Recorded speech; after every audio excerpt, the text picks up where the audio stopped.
Hurrying home after a fishing trip with his mistress, the rich man went to the shop to buy fish for his inept wife. Had he known? The July afternoon sun was beating down mercilessly. Marian, a pretty young waitress, was busily moving between the tables, taking orders and serving refreshments. Her deft movements and friendly smile attracted the eyes of the men. But it seemed that she did not notice it. Her thoughts were far away. She anxiously glanced at her watch, wondering if she could make it home before her husband left for his long-awaited fishing trip. Marian's in the clouds again. The receptionist, a stern, middle-aged man, called out to her. "You see, the visitors are waiting." Marian perked up, hurriedly adjusted her apron, and hurried to the new company at the far table, while she replayed her conversation with her husband. Justin, a successful businessman, said he was going on a 2-night sleepover with friends. "Does Justin have to go away for the weekend?" Marian asked with a little resentment. "I thought we'd go out tonight, to the cinema or to a cafe." "Come on, Marian. What cinema?" Justin waved her off carelessly. "It's summer. It's a sin to be in the city. Think about it. When else you and your men will go to the countryside? We'll have a rest, warm up, go fishing. Again, we'll boil soup. But everything as it should be." "Perhaps I could come with you?" Marian suggested hopefully. "I'll keep you company and get some fresh air." Justin hesitated for a moment, but immediately laughed. "Come on, you're not fishing. It's a man's thing. It's not a woman's thing. We don't take anyone there. Yes, have a rest. Me and the guys will go there and back quickly, and don't worry about a thing." "Well, at least I'll call sometimes," Marian sighed. "I'd be worried." "Oh," said Justin, smiling indulgently. "It's not a very good connection. When I get back, I'll tell you everything in the best possible way. You go shopping, go to the markets, get some exercise, have some fun. Anyway, what's there to miss?" He winked and left the room. Marian saw him off with a wistful look. A bad feeling stirred in her chest. Something's not right here. Why does Justin want to go fishing so badly? And he's not even asking her any questions. It's weird, but she didn't dare argue with her husband. She was too used to indulging him in everything. Justin was such a respectable, wealthy man. How could she refuse him? So she gave in, though a worm of doubt gnawed at her insides.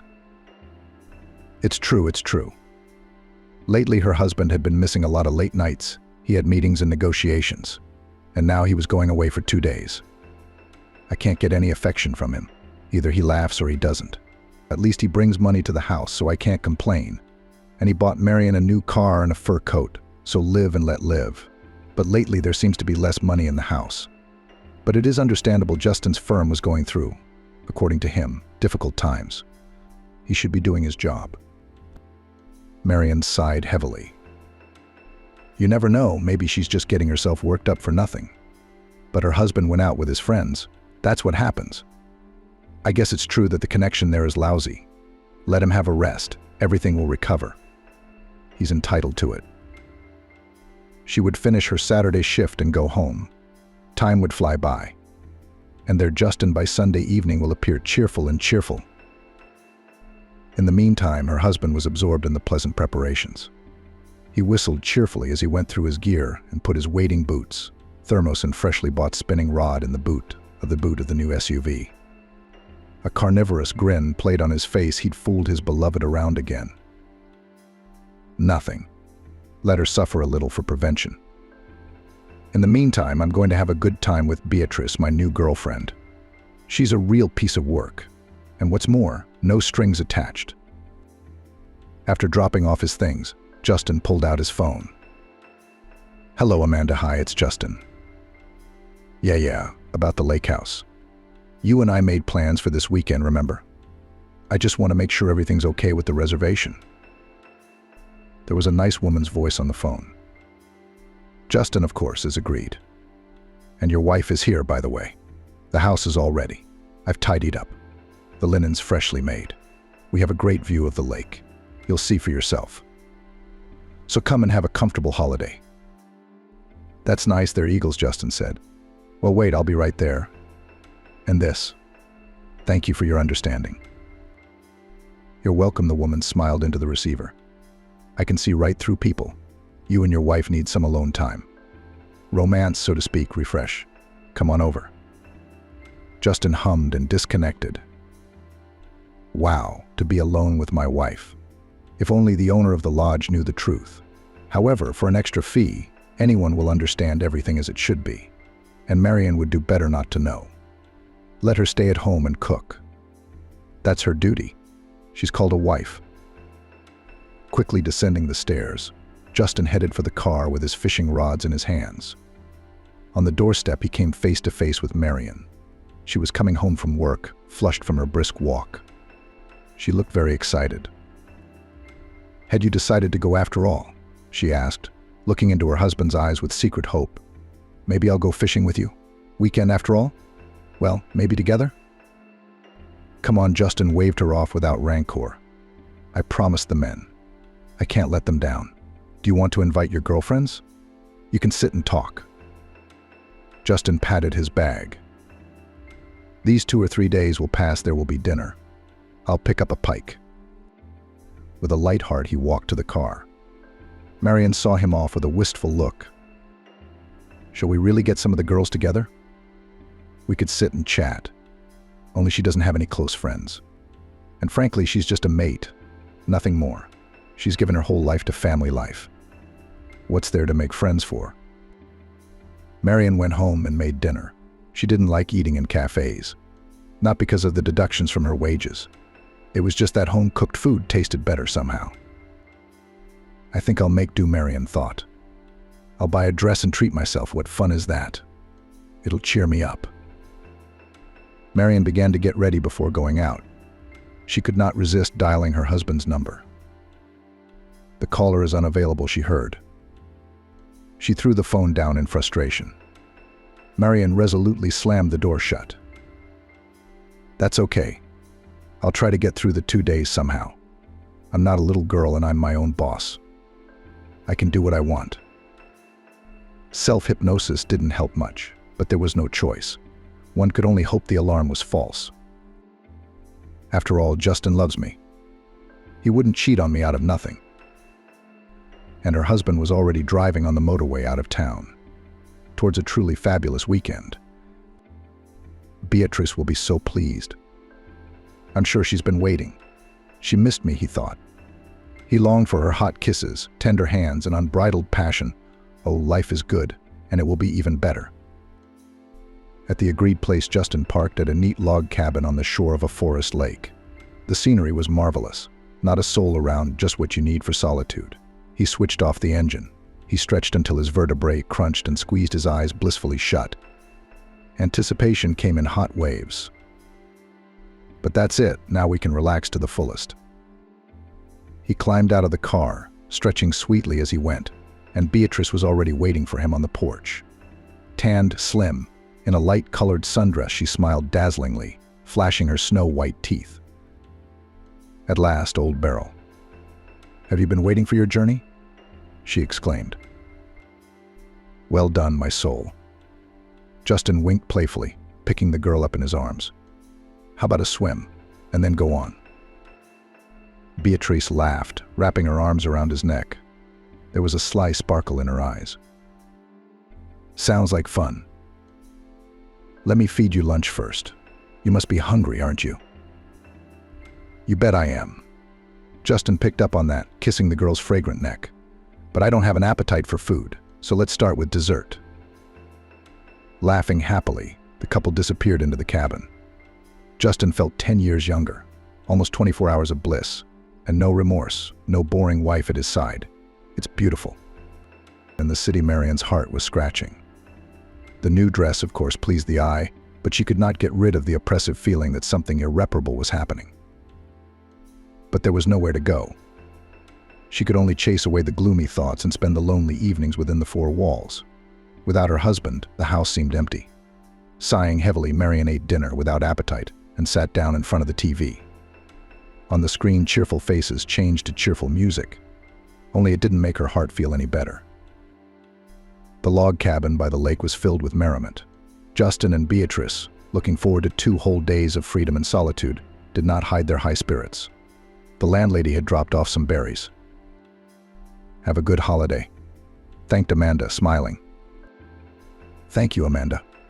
My wife and I are very pleased. We try to keep things in order," Justin replied, hugging Beatrice.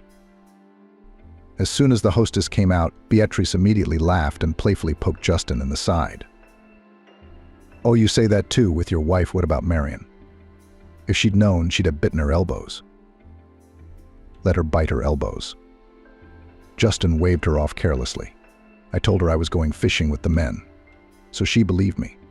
All the way to the market." "Do you know how sly you are?" Beatrice pretended to be indignant. "What am I then? An alternate aerodrome?" "You are my queen," Justin murmured, drawing the girl to him. "The one and only. And Marian is just a misunderstanding. You know, for status, we can't get divorced now that everything is so well put together, can we?" The couple laughed merrily. Satisfied with their idea, Justin took Beatrice in his arms and spun her around the room, kissing her face and neck. The girl squealed with delight and pretended to fight back. The lovers decided to go for a swim. The lake was cool and quiet. In the air floated the intoxicating aroma of pine needles. Justin and Beatrice, holding hands, walked leisurely along the shore, anticipating how they would plunge into the clear surface, and then they would lounge in the sun, sipping cold wine. Beauty. But the idyll was suddenly broken by an unexpected boyish voice. "Are you here to fish too?" Justin turned round irritably at the sound. At the water's edge, right in front of their house, there was a boy of about 10 years old. He was sitting on an overturned bucket with an old fishing rod in his hands, staring curiously at the couple. "Hey kid, what are you doing here?" Justin frowned. "Trespassing on private property without permission." "With permission," the boy said cheerfully. "I've been fishing here every summer for years. Amanda lets me. She says you can come anytime you want, and there's plenty of room for everyone." Justin whistled. What they needed was more witnesses. The kid might see something he didn't want to see, and then say something. It'd be a rumor to anyone who didn't want it. "How's the bite?" Justin decided to turn his anger on Justin. "Yes," the boy nodded happily.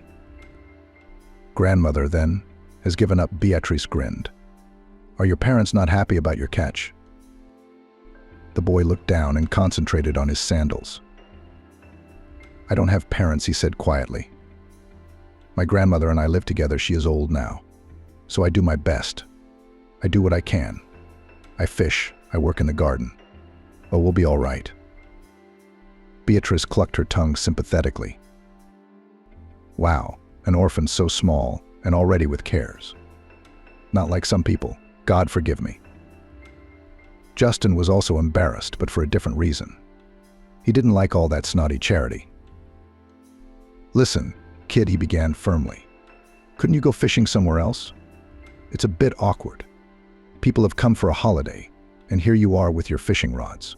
It's a big place. Look for a place where it's freer." The boy clapped his eyes in surprise. "I always fish here. It's the best fishing spot. Big fish are coming. In other places there are only small fish. Not enough for soup." It's breaking. Justin began to boil. "What are you getting so worked up about? Maybe we're looking for privacy, romance, and you're right here. Get out of here. Get out of here." The boy shrank back in fear and fell silent. Large tears ran down his cheeks. He got up without complaint, picked up his fishing rod and walked away, hanging his head. "Justin, what are you really doing?" Beatrice said reproachfully. The child was not interfering with anything. "Oh, it wasn't in anyone's way." Justin mocked her. "There'll be a dozen of them now. There's no way to fight them off. I don't need a kindergarten in my neighborhood." "Well, think about it." He turned and strode back toward the house. On the way, he put his arm round Beatrice's shoulders. The girl glanced guiltily at the upset boy, but obediently followed his lover. Justin would know best. He wouldn't advise against it. But the boy was sobbing with resentment. He was wandering down the dusty path with his fishing rods, tears in his eyes. All sorts of bitter thoughts came into his head. Why did that uncle pick on him? So what? A rich man spoke out. He probably has no children himself, so he doesn't understand anything. If his mum were alive, he wouldn't have to go around looking for food. Grandma has given up lately. I've got to keep on keeping on. At first, Kevin wanted to wait for the bus at the bus stop nearby, but then he decided. I'd rather walk, and it wasn't far to the house anyway. So the boy sighed and walked along the road, occasionally wiping his wet cheeks with his sleeve. The fishing line was trying to get away, but what did it matter now? The sun had long since risen by the time Kevin reached his yard. It was with a heavy heart that he climbed to the third floor of the old fluff house and timidly turned the key in the lock. Grandmother Cassandra was waiting for him, as always, in a chair by the window. "Here you are back," she was glad to see him, straightening up and stretching out her wrinkled hands to him. "Well, how was fishing today?" The boy sighed heavily and lowered his eyes. "They chased me off the lake. They say I'm disturbing the rest, you see. And in other places there are only small fish, but it's a shame to even catch them." Grandma clucked her tongue in sympathy. "Oh, my onion, woe. And who was so heartless as to speak out?" "Some rich guy with a girl," Kevin said. "They'd rented Amanda's house." "Well, don't take offense at them," his grandmother consoled him. "God will judge them. They're unscrupulous. It's not your fault. What a good boy you are. You look after me. You're growing up to be a provider." "There will be a holiday on our street," Cassandra sighed, rising from her chair and wandering into the kitchen in her stubby slippers. "Let's go get something to eat. I've made potatoes and pickles. Now we wait until they go back to work on Monday. You get there early, you might catch something." When Gwen's house is empty of holidaymakers. Kevin nodded obediently and followed his grandmother, dragging his fishing rods behind him.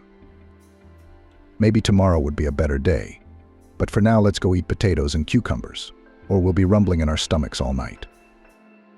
If only Mum were alive. What can I say now? In spite of all her efforts, Marian's thoughts kept returning to Justin and his mysterious fishing. It's been almost 24 hours, and I haven't heard a word from him. It's like he's disappeared into thin air. Maybe he's out with his mates, and he's having a blast. She can't find a place for herself here. At some point, when there were few visitors, Marian couldn't stand it and decided to call her husband. It was ringing, but no one was picking up. She stubbornly called again and again, until she heard her husband's cheerful voice. "Hello. Why are you calling so persistently? I told you, there's hardly any connection." "Justin, at least tell me that you are well." Marian begged. "I'm going crazy here. What if something happened?" "Come on," Mary said, her husband carelessly. "We're fine. We had a great fishing trip and a great soup. We're going home already. Don't miss me." "Wait," sighed Marian, trying to suppress bitter resentment. "Of course you will. As it is, I'm waiting for you." "All right, kisses," Justin said cheerfully, and passed out. Marian looked longingly at the silent phone. She had no choice but to wait and hope for the best. Justin smirked and stashed the smartphone in his pocket. At that moment, he was not on the lake shore, but in a fish shop. Justin was choosing the right fish for camouflage. "These bream are nice," he admired, pointing his finger at the counter. "You'd be lucky not to get one of these. It'll do for booty." He bagged a couple of them, nodding to the saleswoman, hiding a smile. She knew very well that the fish were not from the lake, but from the local farm. But the customer is always right if he pays. Why does a man need fish? It's an old-fashioned scheme. Justin paid and, whistling, headed for the exit. He nearly knocked down a boy in the street. "Be careful, kid," the man said. "Are you going to hurt someone else?" The boy raised his head and Justin gasped in surprise. It was the same fisherman from the lake, the little brat who had recently been reprimanded for his curiosity. Kevin, too, recognized the offender and froze with his mouth hanging open. But then his gaze fell on the bag in Justin's hands, and his eyes squinted suspiciously. "Weren't you fishing, Uncle?" he asked, perplexed. "Why do you need a shop?" "That's none of your business," Justin growled, feeling the blood rush to his cheeks. "Didn't your grandmother teach you not to bother grown-ups about nothing?" I was just asking, the boy shrugged. Why are you so angry? Justin gritted his teeth. But he waved silently and left the shop, slamming the door. What a truth teller. I don't want the town gossiping, he muttered. I'll deal with him somehow. Justin got into the car. The first thing he did was to check the fish. There were 3 of them, big, silvery, still bright-eyed. Just right for bait. Well, in the sense of proof of successful fishing. My wife will be curious about the result. And here it is, the trophy. On the way home, Justin imagined what a touching story he would make up for Marian. But how he and the men had fished till dawn, then cooked soup on the fire, how they had almost missed this catfish. It was beautiful. Justin came home in high spirits. Marian was still gone. He breathed a sigh of relief and began to prepare for her arrival. The first thing he did was to proudly place the fish he'd bought on a platter and in the fridge. Then he changed into his home clothes and put some whiskey in a glass for a bit of fun. It was necessary to create an atmosphere at a hearty dinner.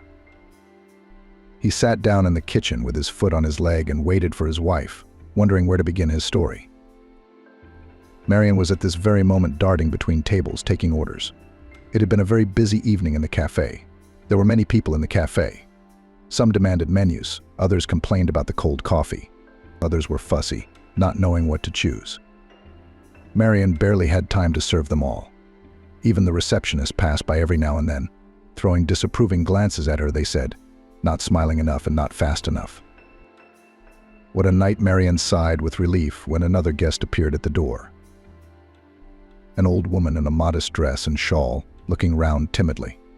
In her hand she was holding an old bag. Good afternoon. Please, sit down. Can I bring you a menu? Marian nodded to her and hurried to meet her.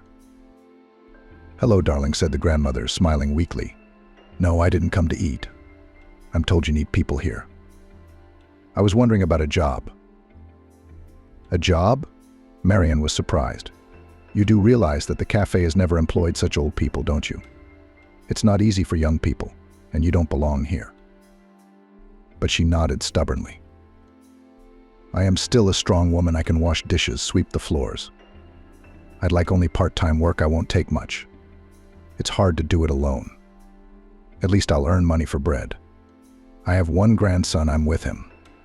My name is Cassandra. She was silent, and Marian suddenly felt a lump in her throat.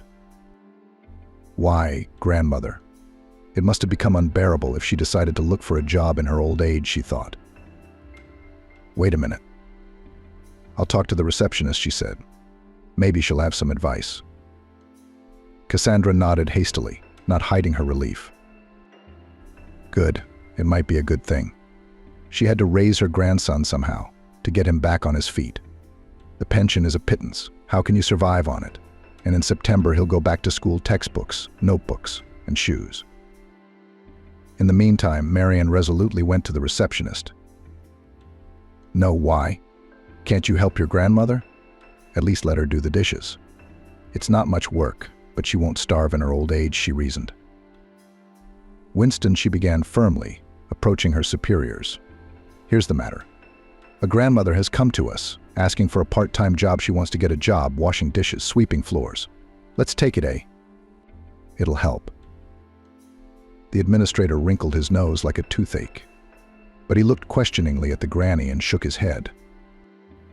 You, Marian? Where do we need such personnel? And God forbid we'll die in the workplace or slip. You'll have to answer for it later. I don't think so. Let him sit at home, receive his pension, and prepare white slippers. And we don't want them in our employ. Marian opened her mouth to object, but looked at her grandmother, who was hunched over, and changed her mind. Indeed, where can she work at her age? Only to undermine her health, sighing, she waved her hands guiltily. Cassandra bit her lip and nodded. She knew what she was getting into. Who needs her? An old wreck. Just daydreaming for a second. Well, it's not the first time. I'll move on somehow, she sighed. I'm sorry, it's not working, Marian mumbled as she came closer. The bosses are against it. Maybe I should try my luck elsewhere. It's a busy time here, as you can see. "Thank you," my daughter smiled, her grandmother sadly. "Thank you for your trouble. Well, I won't bother you anymore. I'll go. I might look for lodgers." She was just about to leave, but then she suddenly realized. "Oh, honey, I'll tell you what. Come and have tea with us sometime." "It's awkward," said Marian, embarrassed. "But don't be shy," sternly interrupted her grandmother. "I am inviting you from the bottom of my heart." With these words, she dictated to Marian the name of the street and the number of the house. And on top of that, she wrote it down on a piece of paper just in case. Then she rose from her chair and strode out, dragging her bag. Marian stared after her confusedly, biting her lip. But what kind of life is this? She slammed her towel on the counter in frustration and returned to her duties. There was nothing to write out of order. But what was Grandma to do now? What will she live on? Would she really be begging? Marian resolutely pulled her apron and ran after her grandmother, caught up with her at the very exit, and took her by the hand. "Wait, grandmother. Let's come back tomorrow," she said. "It's just today there's a jam. You see, the bosses are on edge, and Megan will be the hostess tomorrow. She's kind, so I hope she'll be understanding. I'll explain everything to her and ask her for a job for you, to get you somewhere." Cassandra shook her head incredulously. "Oh no, my dear. You'll only embarrass yourself in front of the big bosses." "Oh, come off it." Marian waved her off. "I've got the hands, the legs, and the head. Are you not a worker? Will you be here at 1 or 2 o'clock tomorrow? And I'll meet you." Grandmother was moved and hugged Marian in an outburst. "Thank you, my daughter. I will never forget your kindness. God bless you." Well, I'll give you health," said Marian, embarrassed. "Run along. Let's talk tomorrow." The grandmother nodded and hurried away, and Marian suddenly felt a lump come to her throat. That's how it is when you live, and there's no one to help you. It is well if kind people meet and lend a hand, and if not. No sooner had she finished this thought than the door of the cafe opened again. On the threshold stood the old boy with fishing rods. "Hello," he smiled shyly, shuffling from foot to foot. "Didn't you have my grandmother here, the old one in the kerchief?" She was Marian nodded. She just left. Marian nodded. "Kevin, you must have seen your grandmother?" "Yes, I have," Kevin answered. "How do you know?" "Your grandmother was looking for a job with us," Marian sighed. "But it didn't work out. The bosses didn't like it." Kevin lowered his head. "I see, she's getting desperate. She said she'd go anywhere. As long as I can earn a living. It's hard on her and me, you know." Marian pressed her lips together sympathetically. "It's not easy, but you're doing so well. You go to school and help your grandmother." At the mention of his parents, Kevin shrank back and looked away. "They're gone. They're dead. I hardly remember them anymore. It's just me and Gran. She looks after me." Marian's heart ached. It's a shame to be an orphan at that age. It's a good thing grandmother didn't give up on her grandson and found the strength to raise him. And now he's looking for a part-time job in her old age. It's a hard life for them. She gave Kevin a reassuring pat on the head.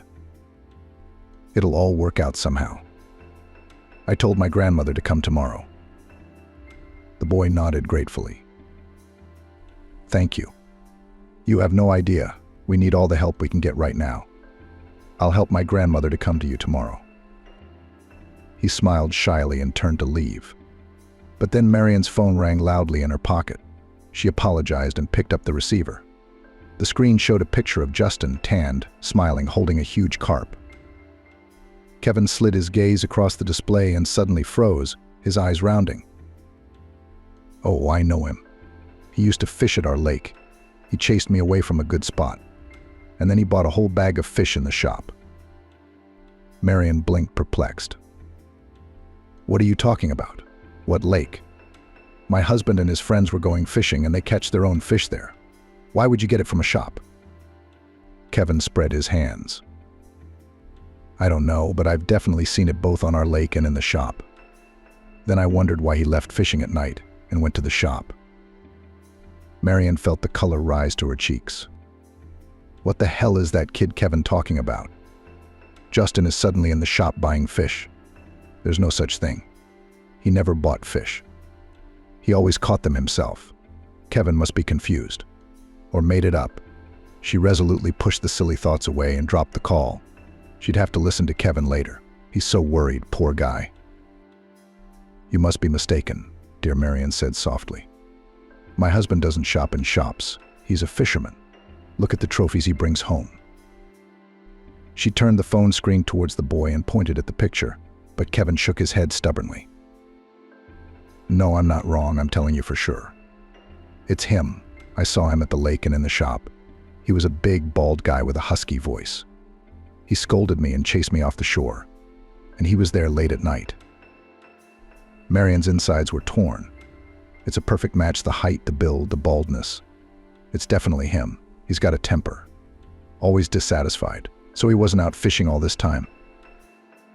The telephone rang again with a demanding trill. Marian glanced at the screen. Her husband must be calling again, poor thing. Gritting her teeth, she dropped the call and turned to the boy. He was staring at her with his eyes wide, guilty and confused, as if he wasn't happy about the truth that had slipped out of his mouth. Thank you, said Marian, forcibly. You seem to have opened my eyes. I shouldn't have trusted that deceiver for so many years. But nothing, today will come to him fishing. Oh, really? The boy was frightened. I didn't mean to upset you. Maybe I really mixed up, but there are such people bald, angry. How many of them are there? No, good for you, Marian smiled sadly. You can't run away from the truth. It's high time you opened your eyes. Yes, I believed everything. But it's all right. I'll manage somehow. You run along. I won't keep you any longer. I'll tell you what. Come back together tomorrow and we'll look for a job for you. Kevin nodded sullenly and walked towards the door. It was hard on his soul. I thought I was telling the truth, but it didn't make me feel any better. I'd upset such a good woman, destroyed her faith in her husband. Maybe he shouldn't have opened his mouth in the first place. If he'd kept silent, she wouldn't have worried. Who knew? And Marian stood in the middle of the hall, staring thoughtlessly at one point. Angry, bitter, despairing thoughts swarmed in her mind. How could it be? But how dare he deceive her for so long, to make a mockery of her in front of everyone? What does he take her for? A fool, no other way. The telephone was ringing incessantly. The husband must have sensed something wrong. It's understandable he's back already, and his wife isn't home. Suspected something? Nothing. Let him be nervous enough, he'll dance on her nerves. That's enough. Marian resolutely picked up her bag and headed for the exit. That's enough. Now she will deal with this cheat. Once and for all, we'll say everything that is on her heart. And then we'll see. After all, she's not the one who's going to clean up this mess. With these thoughts, she left the cafe without looking back. A difficult conversation and complete uncertainty awaited her. But one thing Marian knew for sure, she was not going to live in the old way with lies and innuendo. At first, she wanted to calm down, to enter the flat with a nonchalant look, to question Justin, to listen to how he would get out of it. And then she wanted to make a scene, nail him to the wall with hard facts. Maybe I'd be able to nail him to the wall. But as soon as Justin appeared on the doorstep with a cheerful face, Marian burst into tears. All her resentment, all her suspicions, came flooding out at once. You cheat, you scoundrel. Did you think I wouldn't find out? Did you think you'd keep telling me lies? I know where you've been and who you've been with. Justin froze in place, his mouth open as silently as a beached fish. He was still clutching the gift bouquet. Apparently, he'd saved it for his wife. But now the flowers looked more pathetic than touching. Marian, what are you doing? He squeezed out, flapping his eyes in incomprehension. What fly bit you? I've been fishing, you know. I brought back a catch. He nodded at the impressive carp on a platter in the middle of the table. I'd taken them out of the fridge beforehand. A catch? What do you mean? Marian snorted scornfully. I know all about your fishing now. And what lake were you on? Which mermaid did you have fun with? What a fisherman you are. All you can do is stick your fishing rod in other people's holes. Justin's eyebrows went up in surprise. Marian, what are you talking about? What mermaids? What whirlpool? I'm there with men, with men. Marian laughed wickedly. Don't be ridiculous. They saw you at the lake, not with men, but with a girl. He was having fun with her and making a fool of me. Then he went to the shop and bought some fish to divert my eyes. Did you think I wouldn't find out? Justin staggered backwards. His mind was filled with scraps of thoughts, one more ridiculous than the next. Who could have seen him? Could it have been Amanda or a random passerby from the lake? I mean, he'd thought of everything so carefully he couldn't have blundered anywhere. And there didn't seem to be anyone in the shop. Wait, what about the kid? But the kid couldn't have ratted him out, could he? Or could he? As she watched her husband's tossing and turning, Marian only grew more agitated. Didn't you expect me to find out? Figuring out how to get away with it? It's too late, darling, you can't get away with it now. I know everything. I've had enough of your lies. I don't want to be a laughing stock anymore. She snatched her sweatshirt off the rack and headed for the door. Justin finally came to his senses and rushed out. Marian, stop. Wait, you. Well, I'm sorry, I was out with my mates. We had a little fun with these women, but it's not serious. You're my wife, and you're the only one I love. Marian stopped, sweeping him away with an annihilating glare. Do you love me? If I loved you, I wouldn't want to go out with you. All right, no more games. I can't go on like this. I don't want to, and I won't. Goodbye. She resolutely opened the door and went out into the stairwell.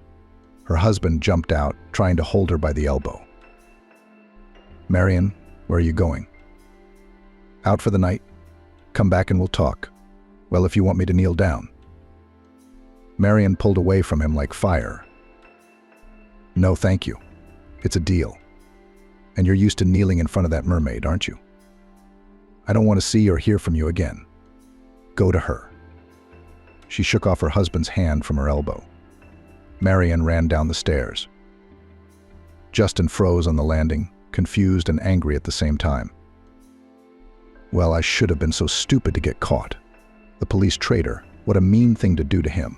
That little kid. Wait a minute, puppy. Meanwhile, Marian was flying through the dark streets, unable to see where she was going. Tears filled her eyes. Resentment was tearing her breast to pieces. Where to now? Not to spend the night on the streets. Really. I'd be ashamed to go to my friends. They'd laugh at me. And there's no chance of gossip. Suddenly she remembered what Cassandra had said about lodgers. Granny said she'd like to rent out a room. What if she'd be willing to take her in for a couple of days? She's got nowhere else to go. And Marian won't be in debt. She'll pay it back. After a little wandering around the courtyard, she found the right doorway and timidly rang the bell. The door opened, and Kevin stood in front of her in his pajamas, yawning. Oh, Aunt Marian, what are you doing here? What are you doing up so late? Is something wrong? Marian frowned embarrassedly. I'm in trouble. I had a fight with my husband and left home, and there's nowhere to go. I want to spend the night at the railway station. Maybe your grandmother will let you stay for a couple of nights. I'll pay whatever you want. What's wrong with you? The boy splashed his hands. Of course, stay with us, grandmother. She will gladly accept. Good people are always welcome. Come in. The tea will warm you up, Kevin fussed, running round the flat. Grandmother looked out of the room at the noise. When she saw Marian, she splashed her hands. Jesus, Marian, what on earth have you done in the middle of the night? Marian, sobbing, told her of her trouble. Grandmother shook her head, sighed, and pressed her hands to her breast. Oh, you rascal. What kind of men are these days? No shame, no conscience. Don't be sad, my dear. Stay with us as long as you need. There's not much room. But you can stay on a cot for the first time, and then we'll see. Thank you, Cassandra. Marian smiled through her tears. But I'm not just going to pay for it, I'm going to pay for it. I have money. Enough for the first time. Oh, no, the landlady waved her hands. No money. We are human beings. We are not strangers. Grandmother Cassandra, but I do not want to sit on the neck of an old woman, began to argue Marian, proving her point. And grandmother suddenly realized. Listen, dear, you promised to speak to the landlady about me. Maybe they'll take me on part-time? Do you think they'll take an old woman? Marian was embarrassed for a moment, but then she found herself. Oh, Grandma Cassandra, I don't know. It's such a busy time now. And you see, our bosses, God forbid, will eat you up and not choke on you. They won't let you work properly. They'll even fight with the saints. Maybe you shouldn't come to us after all. Grandmother frowned, thought about it, and nodded. That's right. That's right. How can I compete with the young? I am an old woman. Who will take care of him if I go to work for a pittance? He's already an orphan. I don't want to be a burden to him. Let him study. Let him go out in peace. Marian threw her arms round her grandmother. We'll get through this. Somehow we will be each other's support, she consoled her, and now and then they cried together. True, people say do not have $100, but have 100 friends. Marian, moved, cried even more, now with gratitude. That's what people are. They are in need, but they are ready to give their last shirt. In the meantime, Kevin was fetching blankets and pillows from the hall. He lay down next to me on an old mattress. Marian, don't be shy. Tell me if you need anything, he said to her. She stroked his head, hardly able to hold back the tears that were coming. What a misfortune. For so many years she thought that she had no one but her husband in the world. But how many kind people around, ready to help, to support in a difficult moment. A little while later, Marian fell into a troubled sleep. She dreamed something cloudy, heavy, as if someone dragged her into a dark pool, pulling her to the bottom, and there was no way to get out. And from somewhere a familiar voice was heard. Marian, what are you doing? What about me? But Marian only waved away, swam further and further away. That's enough. I'll listen to all kinds of scoundrels. Now my life is in my hands, and I will never let anyone to throw me off the right path again. She continued to work in the cafe, trying not to think about the recent upheavals. Her husband, on the other hand, was tearing up. He obviously didn't expect his wife to pull such a stunt and run away from home. Divorce was definitely not in his plans. The reason was simple: Justin had important negotiations looming, where he had to appear with his wife. And the salt of the situation was that the partners had known Marian by sight for a long time. Justin couldn't take his mistress with him. It would immediately raise more unnecessary questions and ruin the whole deal. Finally, Justin took the desperate step of going to Marian's office and begging for help. Marian, help me out, he smiled ingratiatingly, trying to catch her eye. Well, come with me once to the negotiations and I will not touch you again, I swear. And we'll get a divorce without any problems. Well, if that's the way you want it, said Justin. At first, Marian refused. I've had enough of this circus. I've been humiliated, and I'm not going to go along with a cheating liar again. I don't want to. She cut her off. You've made a mess of it. You'll have to clean it up yourself. I'm not playing any more of these games. But Justin wasn't going to give up so easily. He called aside the manager of the cafe and was whispering hotly with him, nodding now and then towards Marian. She heard bits and pieces of phrases. I'll give her a royal thank you, give her a good life so she won't be allowed to make a fool of herself. The receptionist turned out to be a good bloke. He realized that the matter smelt of good money. He nodded enthusiastically. Well, Marian's in trouble now. She's going to have some serious problems in the service. And sure enough, the very next day, the receptionist called her in and surprised her. What's the matter, sweetheart? At your mercy, the client left the restaurant without finishing and without paying. He said that the dish was bad. The waitress on the way apparently spit and have to pay a fine for spoiled food and moral damage. Marian even lost speech from such a statement. What's wrong with you? What client? What damages? I didn't spit. I did everything as usual. But how can you prove it? The administrator has all the trump cards in his hands, threatened to deduct from his salary if he persists. He gave Marian a hefty fine. Just hang in there, he told her. And it's clear why she's trying, whose orders she's following. But if you try to resent it, you'll be out of a job. There was no end to the abuse. Over the next few days, she gave the wrong napkins. She didn't smile enough, and the receptionist did what he wanted, feeling Justin's support behind her. And the goal was the same, to force Marian to give in and agree to go to the unfortunate negotiations. And to top it all off, Marian felt sick, dizzy, and sick to her stomach. She couldn't understand what was wrong with her. Suddenly, she remembered how in the morning, engrossed in work, she grabbed a salad on the run. Although usually Marian tried to avoid eating in cafes, the food might not be the freshest, and they didn't care much about the cleanliness of the kitchen, but not to the whimsy when you rush headlong just to serve the customers with a smile. Is it poison? Marian thought anxiously, listening to the unpleasant sensations. Well, what a misfortune. I've had enough trouble as it is. And then there's my health.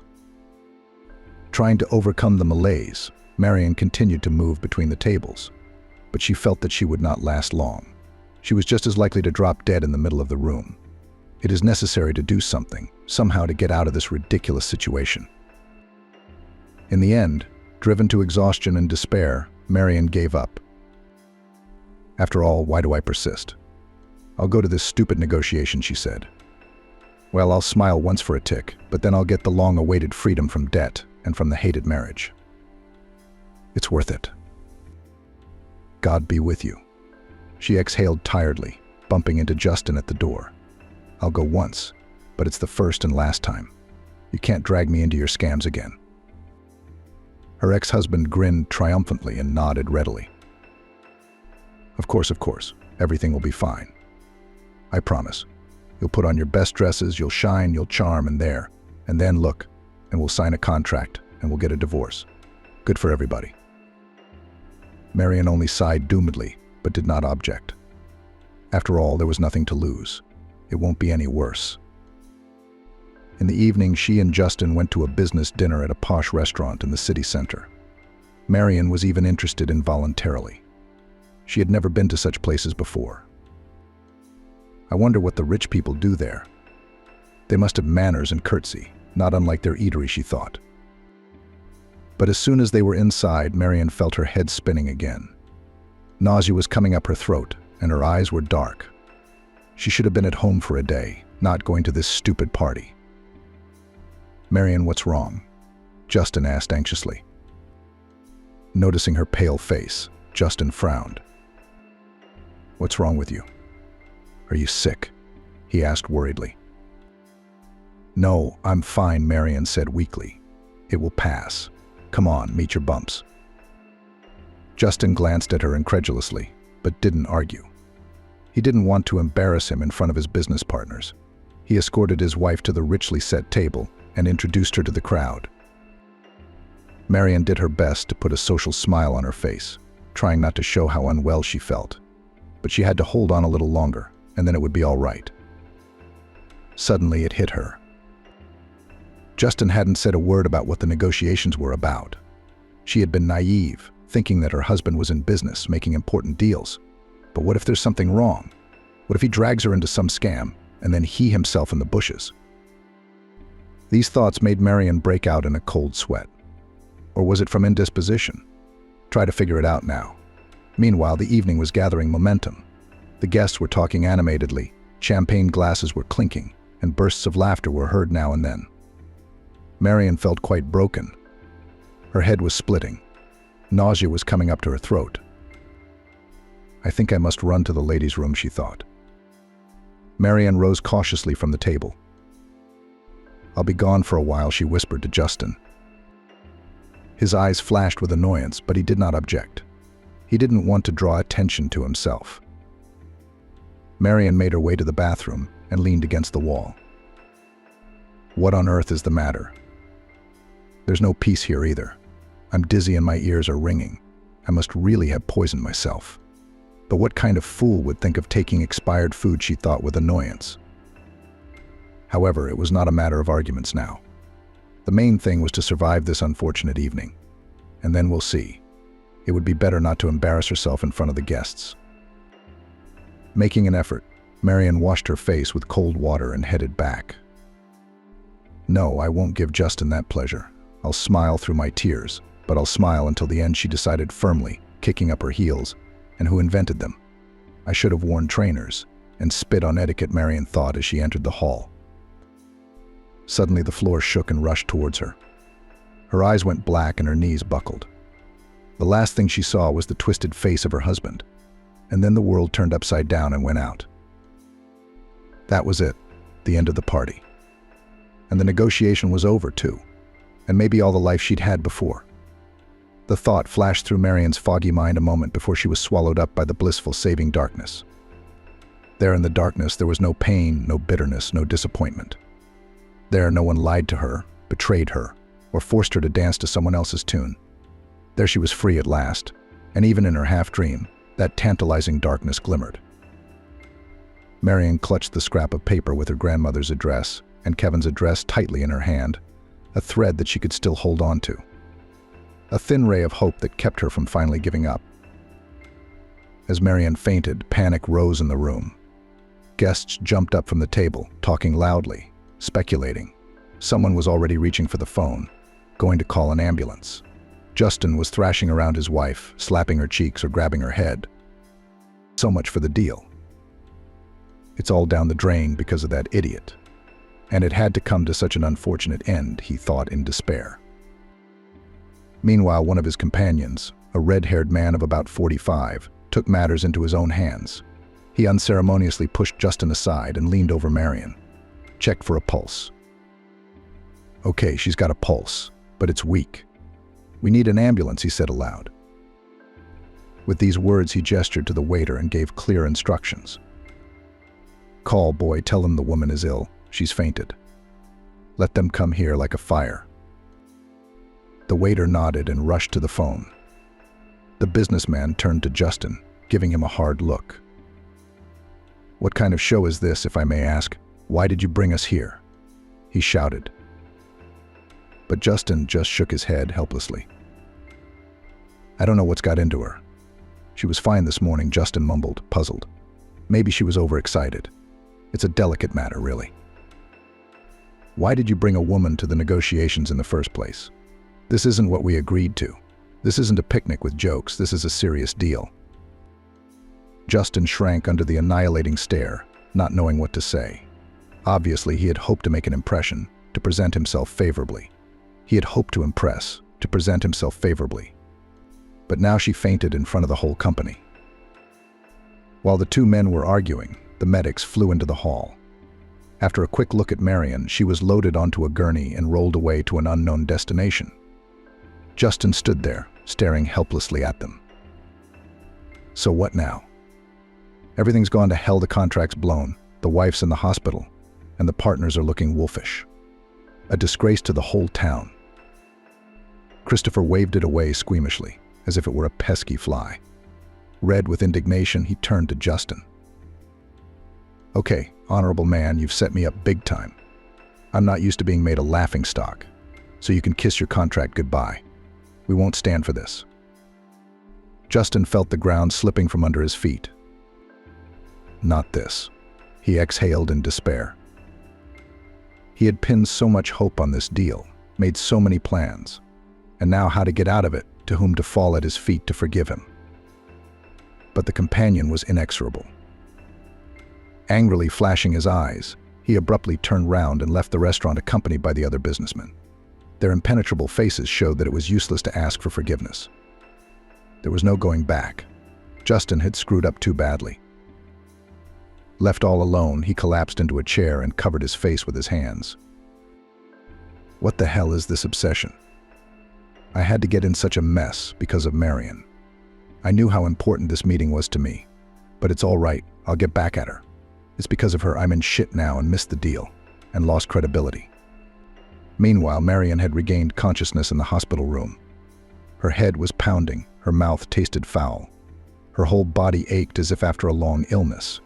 She struggled to get up on her elbows and looked around. Where was she? The last thing that came to mind was that she was in a restaurant. Some people, negotiations, and then failure. At that moment, a doctor entered the room, an elderly, tired-looking man in glasses and a white coat.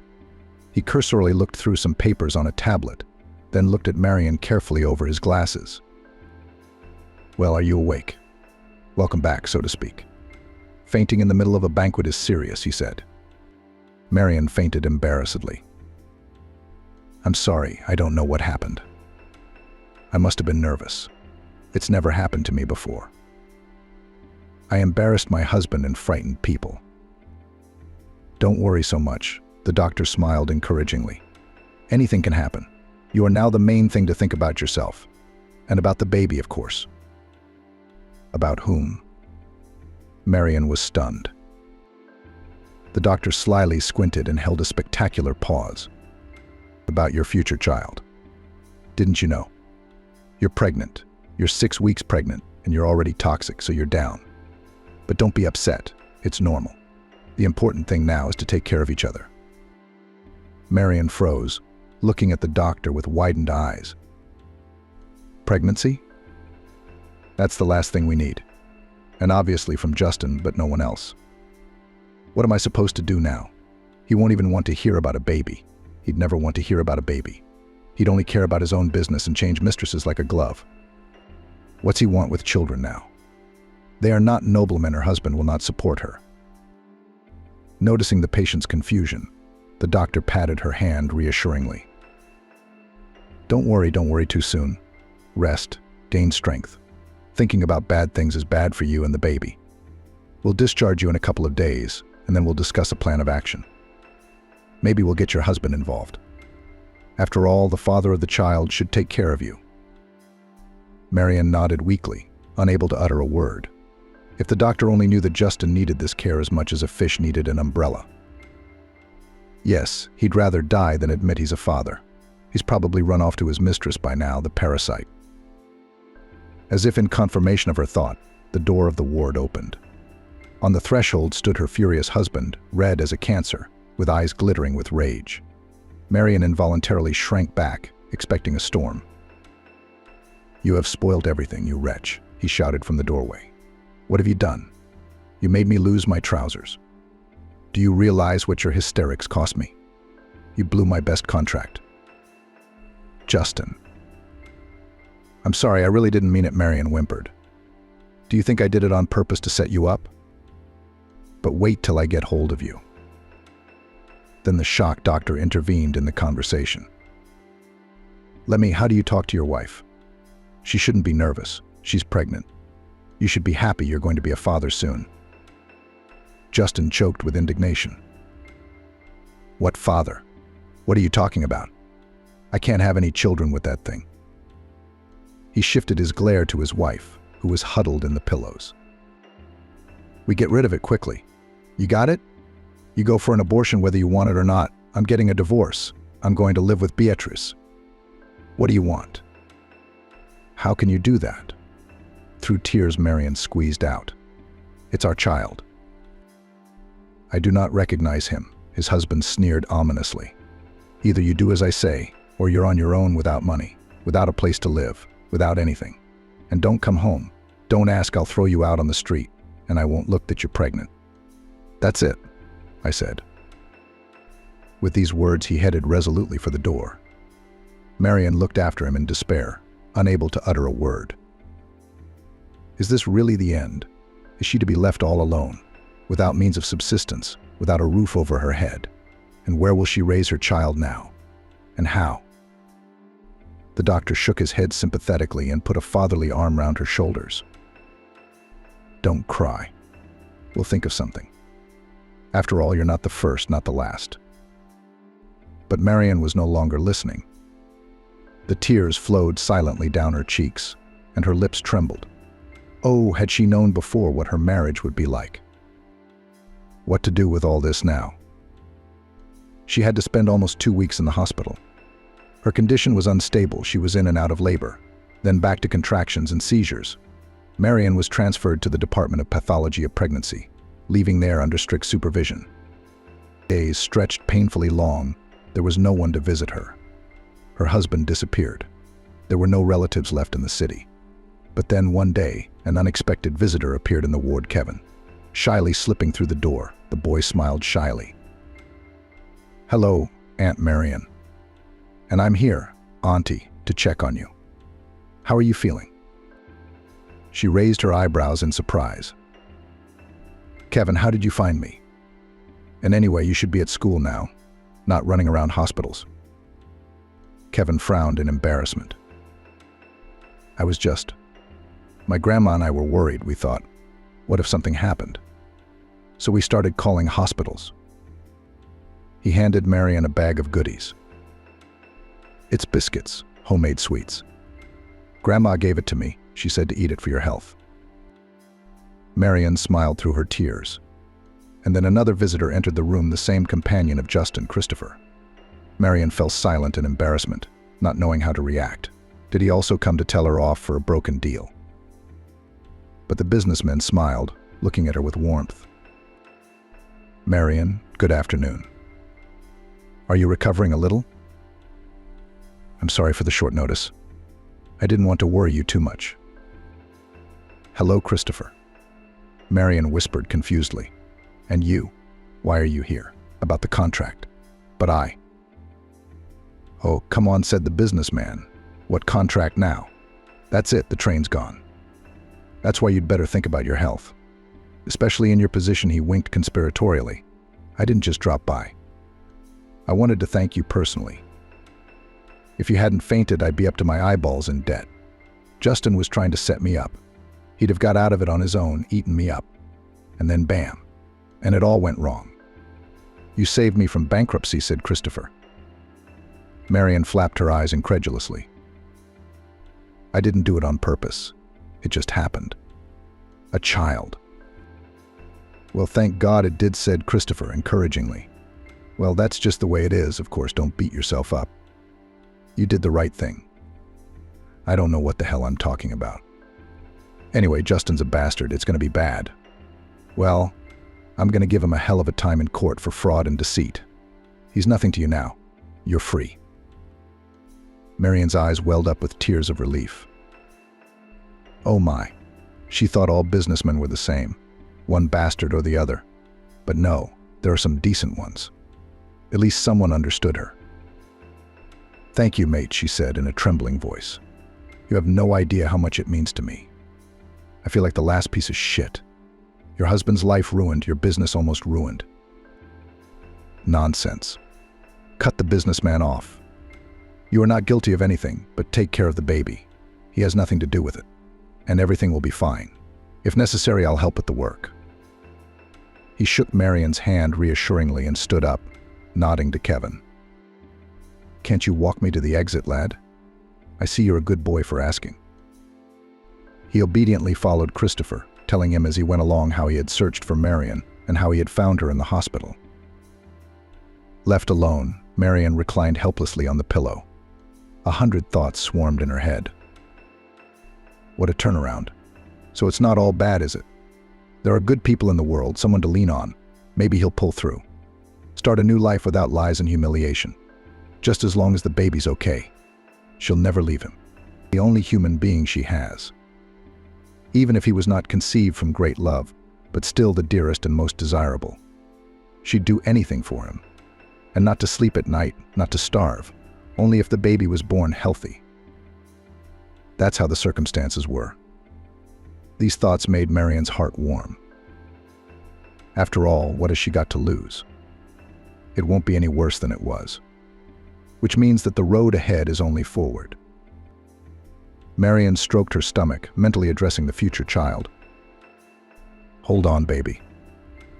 There are 2 of us now, we can handle everything. Just don't let me down. A week later, Marian was discharged with a lot of recommendations and instructions. But she couldn't go to work right away. Doctors categorically forbade in her position to spend the whole day on legs, and even with toxicosis. Any shaking and running was contraindicated. After walking her to the hospital door, the doctor looked at Marian sternly over his glasses. Look at me and forget about your cafe waitressing. You are not yet to be a waitress. Do not risk your health. Find a quieter job on the computer or on the phone. Or better still, go on maternity leave. By God, you don't want to put the baby in danger. Marian nodded sullenly. The doctor continued. Don't you dare object. Toxicosis is no fun. Carrying a child is also a serious job, and it must be done responsibly. Marian returned to Kevin in his grandmother's flat. But what are we going to do? Money's tight. You can't live with people you know forever. It's shameful to embarrass them. I'll find a quiet job just sitting around doing paperwork while the kids. I've got an idea. It struck Marian one evening at tea. Do you remember Christopher said he'd help? Maybe he'd have a vacancy. A secretary or a dispatcher? I'm not bad at typing and I can answer the phone. What if he does? Grandma nodded approvingly. The day after she was discharged, Marian, full of determination, dialed Christopher's number.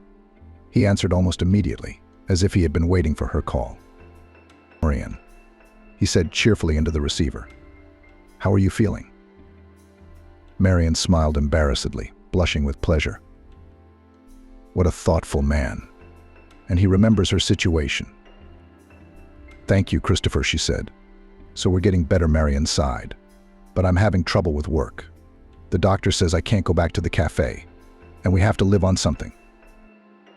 Well, I promised to help, answered Christopher. I have a vacancy. Here's the thing. My mom is very old and she needs a carer. It's not so much to keep her healthy as to talk to her. She's exhausted from loneliness, poor thing. Would you like to give it a try? The pay is decent, the hours are convenient, and you can work from home, just what the doctor ordered. Marian's heart jumped with joy. Here's a chance, and how fortunate everything works out, and there's money to be made, and I won't have to run anywhere, and it's a good thing to help an old man. Oh, Christopher, I'd love to. Marian blurted out. I don't know how to thank you. You saved me. Consider it accepted, said the businessman. Let me pick you up. I'll take you to my mum. You'll get acquainted, talk to each other, and then we'll discuss all the nuances. Yes, of course, Marian, not believing her happiness, exclaimed. I'll be there in a moment. Just tell me when. An hour later, happy and enthusiastic Marian sat next to Christopher in his luxury car. Wow, how things are working out. Now it seems that I will not be lost and the future baby on his feet. And I will not starve myself, she thought. Meanwhile, the car was approaching a rich mansion on the outskirts of the city. Marian even took her breath away from the luxury. Christopher personally escorted her to the door and helped her take off her coat. Mum, welcome the guest, he shouted into the back of the house. She's our assistant, but she's also my savior. Footsteps came from the living room. A gaunt grandmother, wrapped in a shawl, appeared on the threshold. Marian took a welcoming step towards her, but suddenly froze in place. Her ears rattled and her eyes went black. It can't be. It just can't be. She screamed. Kevin's grandmother was standing in front of her. Cassandra, Cassie's grandmother. Christopher looked from the frozen mother to the dumbfounded Marian. That was how relatives were reunited. But you know Marian. Who is this Cassie woman? Will someone explain it to me? Granny clutched at her shawl with trembling hands, keeping her eyes fixed on Marian, who was frozen in amazement. Cassie, my little sister. Is she alive? She exclaimed. Marian looked from mother to son in a stupor. It didn't make sense. Christopher was the nephew of Kevin's grandmother, the same one whose twin sister Marian had just met. There was no other explanation for the resemblance. They're twin sisters. Well, wait, let me come to my senses, pleaded the businessman. Sit down, Mum, in the chair. Who's Cassie? Who are you talking about? Cassie is my own sister, slammed Grandma, wiping away her tears. She and I grew up in an orphanage, and then we were separated, taken to different families. I didn't think I'd ever see her again. Christopher only shook his head in confusion. I'm confused. Are you Cynthia, not Cassie? That's crazy. Yes, Cynthia. I'm Cynthia, said the grandmother in a hurry. Marian, shocked, looked from one to the other. Do you mean to say that Cassie's grandmother is your sister? Christopher is her nephew, and Kevin is his nephew, but a cousin. Kevin who? The businessman asked in confusion. It's the first time I've heard, so Cassie has a grandson? Grandma Cynthia guessed. Christopher slapped his forehead and jumped up to his mother. See? Of course I do. That's the boy who was at his grandmother's hospital. Are you Marian, the woman who lives with him? Marian nodded. Yes, Mummy's not alone now, Christopher exclaimed. And your sister has turned up, and her grandson is a nice boy. And I'm his uncle. Wow. That's a turnaround. He kissed the dazed mother with feeling, and then hugged Marian. Oh, Marian, we're a family now. It is not in vain that fate has sent you to me. Now we're sure to solve all our problems, and Mummy will have more fun. And we won't let your Kevin get hurt. That's how it turned out. Marian was ready to burst with emotion. But how things had turned out. Not so long ago she was longing to be locked away from her wicked husband, hiding, wondering how to raise a child. And now she had a family, a job and a roof over her head. What followed merged into one happy whirlpool, ringing hugs, tears of joy. Christopher immediately ordered his assistants to move Grandma Cassie to his mansion, to give her rooms, to do nothing to deny her anything.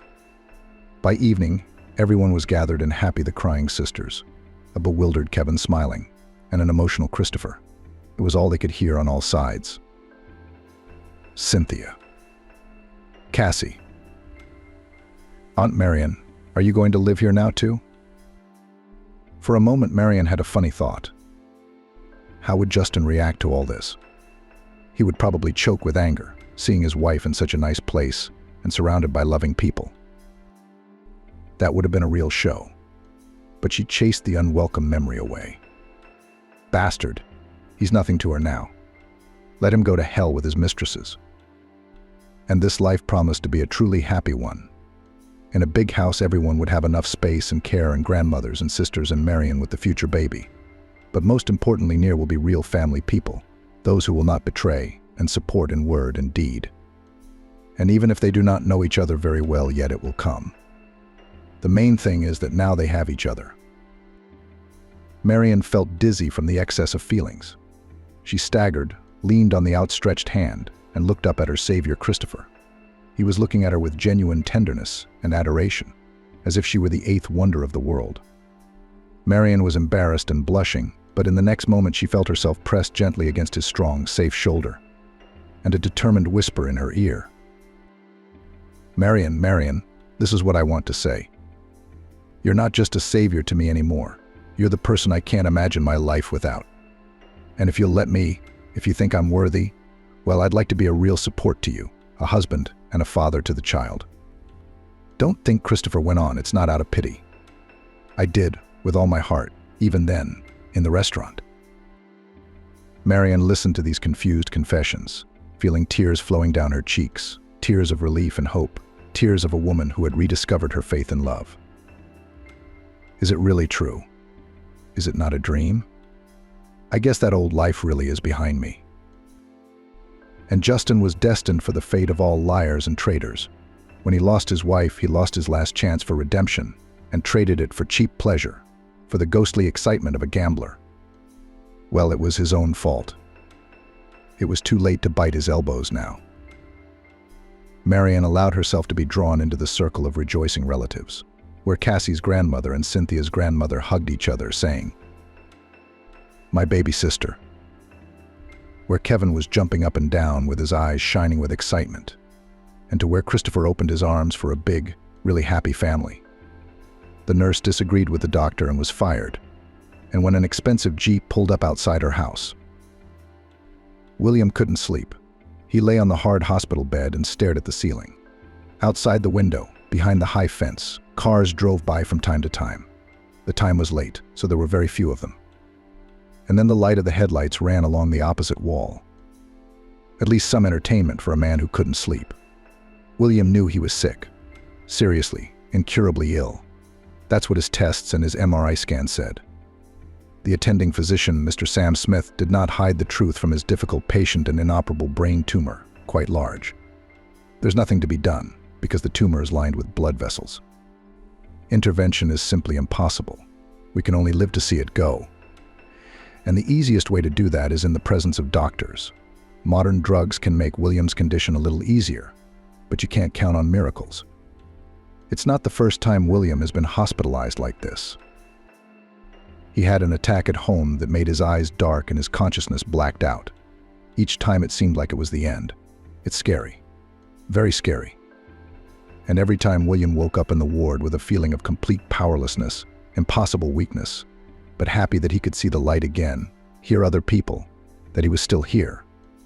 I didn't expect, William, that Kathy would be there for me at such a difficult moment. Ava, William's wife, was probably right when she said that they needed children.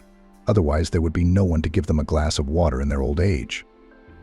Old age then seemed something far away and abstract. It was not thought of at all. And then, as it turned out, the moment of infirmity had come. And indeed, she was there, the only daughter. Ava was right, after all. William met Ava when he was still in high school. They studied in different schools and lived in different neighborhoods, as they belonged to different strata of society. Ava grew up in a simple family. Mom was a cook, dad was a driver. A small 2-room flat, life from paycheck to paycheck, once in 5 years a trip to the sea. And William, his father, was the head of a large construction company. It was founded by William's grandfather. A family business that was more than profitable. William and his parents lived in a luxury holiday village. Every morning he was taken to a prestigious private grammar school by a family driver. He also picked the boy up after school.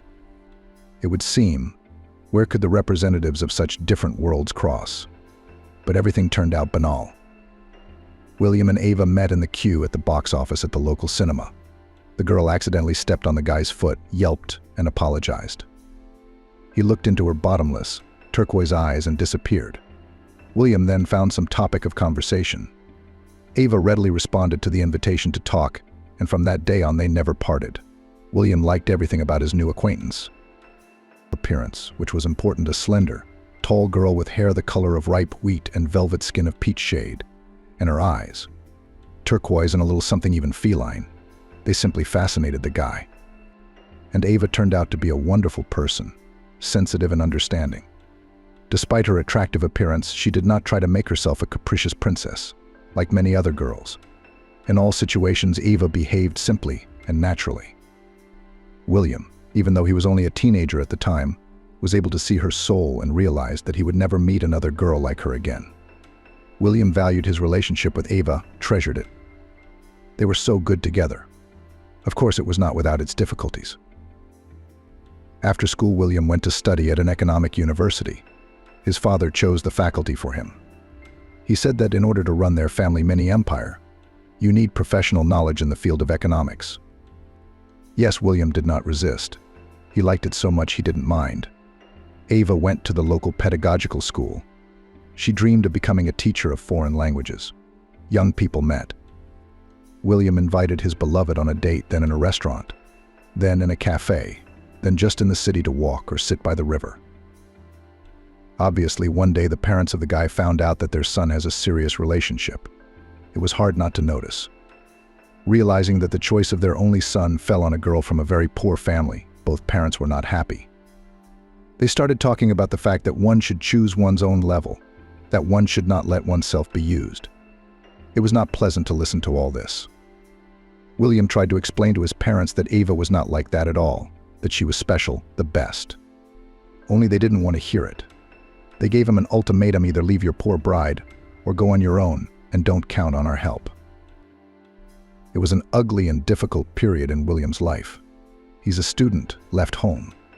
He rented a room in a hostel not far from Ava's house and got a job as a waiter in a bar. It wasn't easy balancing school and work and saving money. But no one dictated to William who he could socialize with. Freedom was intoxicating, dizzying, and exhilarating. Ava was there to support and encourage him. One sight of her, one smile filled William with such strength that he was nothing. Then things settled down.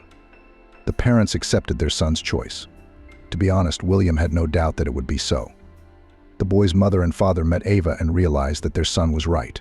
They liked her. How could anyone not like Ava anyway? Time passed. The young people got an education, got married, moved into the flat, which the newlyweds were given by the groom's father. Ava, as she dreamed, once went to work in a school, and William went on the road prepared for him from birth, became his father's right hand in the construction company. Under the guidance and supervision of his father, he learnt the ins and outs of the family business. It was only then that William could truly appreciate the work his grandfather had done to create such a complex machine. As time went on, William felt perfectly happy. But Ava, she was very upset that they were not having a baby. William didn't see it as such a problem. They were both still very young, each developing their careers in such a way that there was no need to be bored. William looked at his friends with children and realized that he and Ava had a much easier life. No need to worry about constant colds, no need to stay up at night, carefully planning every trip. And her and Ava, wanted to the sea and flew. Tired of the long winter, bought a plane ticket to warm lands. They decided to walk along the picturesque European streets, also no problem. But William felt sorry for his wife, who it turned out only thought about children. That's why he agreed to be examined together with her. It turned out that Ava suffers from a serious disease. It does not affect her life, but the possibility of becoming a mother practically excludes. Ava sobbed on her husband's shoulder.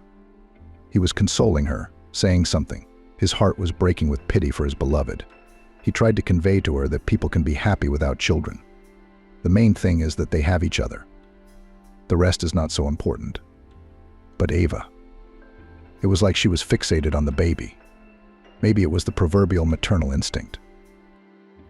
"You're a man, you don't understand." Ava used to say that a lot.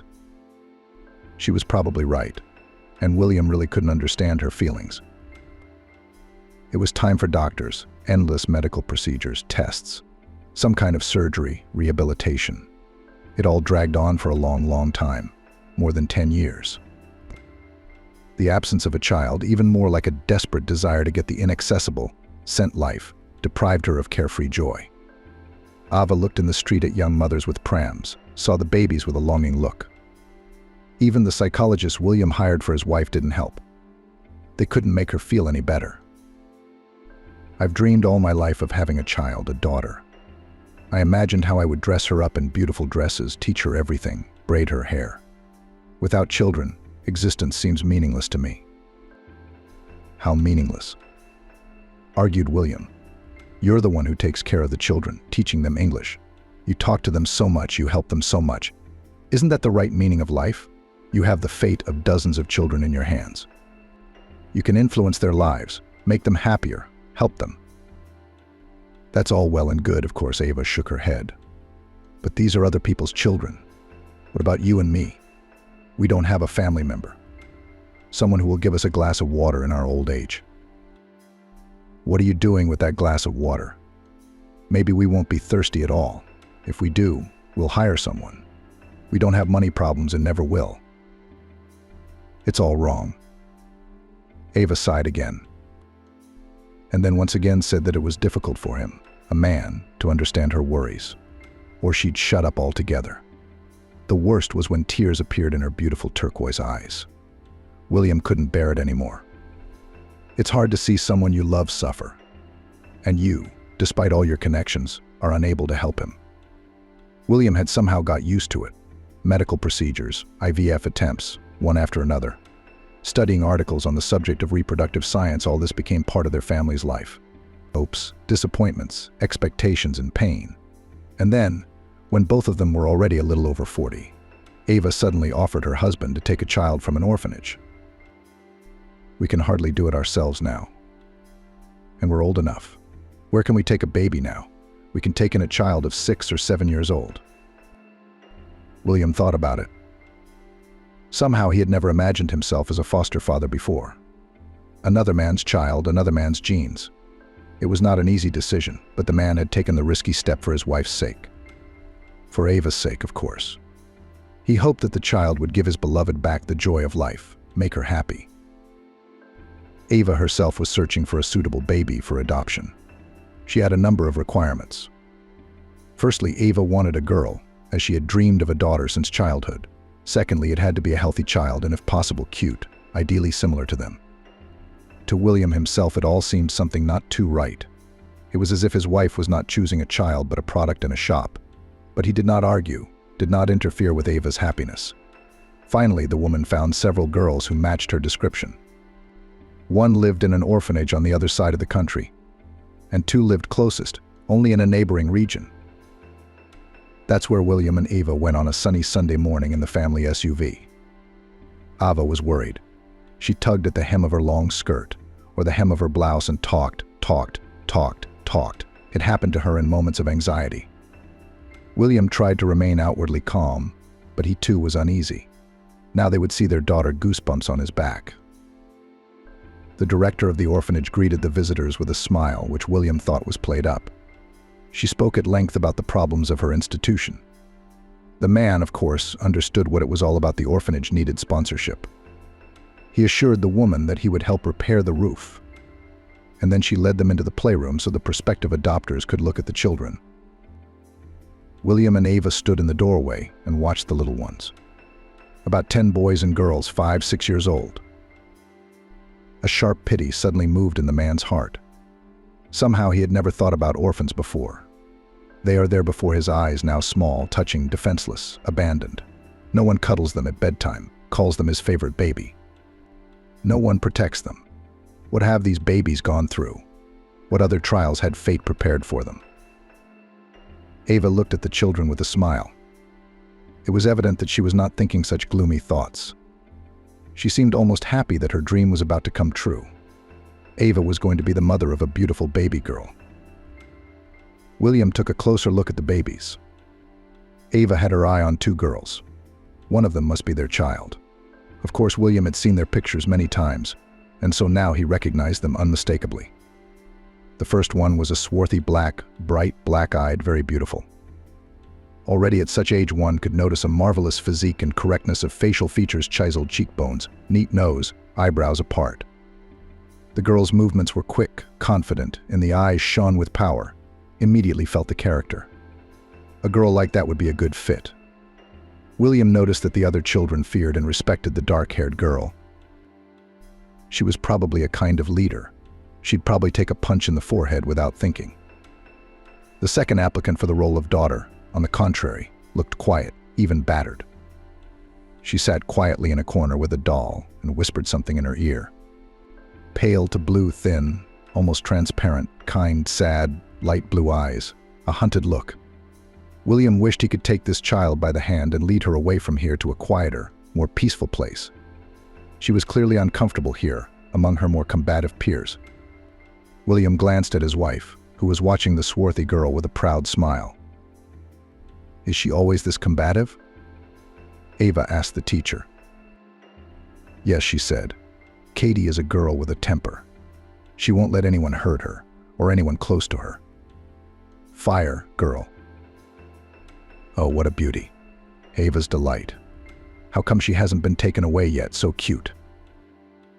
They took her away alone, sighed the teacher. But they didn't manage it. They played with her like a toy and gave her back. To love someone else's child is not as easy as it seems. It was a waste of a child's soul. Katie was so worried afterwards, so homesick. They're not human beings. Ava frowned. She was still watching Katie with her eyes, not paying any attention to the quiet little blonde girl in the corner. And the other little girl. "I think we should take her away," William said. "She's not going to be happy here. She'll blossom with us." "I don't like the way she's acting," Ava whispered. "Maybe she has some kind of illness. You see, she sits there, doesn't talk to anyone. She's a strange girl. Why do we need all this trouble?" William did not argue. After all, the matter was entirely in the hands of his wife. She was the reason for the adoption. Then the conversation took place in the principal's office. "Have you decided on Katie?" a woman in a strict suit asked, opening the girl's file in front of her. "Excellent choice. The child is healthy and active, beautiful. But as you understand, all children of the system have some behavioral problems. For the time of adaptation, of course, you should be ready for it. It just won't happen." We know. Ava nodded. "Before we looked for a child, we went through the foster parent school. Everything was explained to us there." "That's wonderful." The headmistress glowed. "You can see that you're serious. You know how it happens.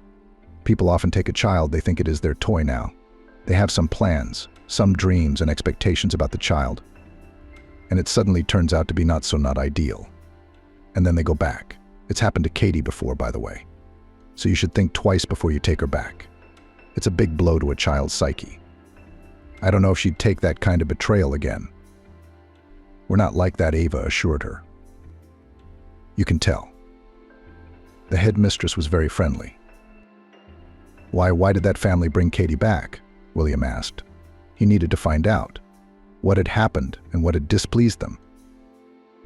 They thought the girl was capricious, too spoiled. But that's nonsense. How can a child from an orphanage be spoiled? And capriciousness? Well, children need attention. All children in their own family, too. Apparently, that family thought it was just whimsy. That's ridiculous. Terrible. Ava nodded her head in agreement. William could see that she was already imagining herself as the mother of the beautiful black-eyed Katie. The wife had fallen under the spell of the little girl. But William kept his mind clear and therefore asked the next very important question. What do we know about the girl's biological parents? War. It's a very strange and terrible story. The headmistress lowered her voice. I'm glad you asked. I was going to tell you myself because it's important, you know. Katie was found in the woods when she was about 2.5 years old. She was tied to a tree and left. Just left for dead. Not even given a chance to get to the road, you know. It's monstrous. Ava burst out, and William felt a chill run down his spine at that information. Exactly, it's monstrous. The girl had spent almost 24 hours in that condition, bitten by mosquitoes and suffering from dehydration and hunger, of course. Just a little bit more, and that would be it. Luckily for the girl, an old woman from the nearest village climbed into those remote places. She was looking for mushrooms and found Katie. Naturally, the girl was first taken to hospital, then sent to us. They searched for her parents, but there was no sign of her. We don't know where this child came from.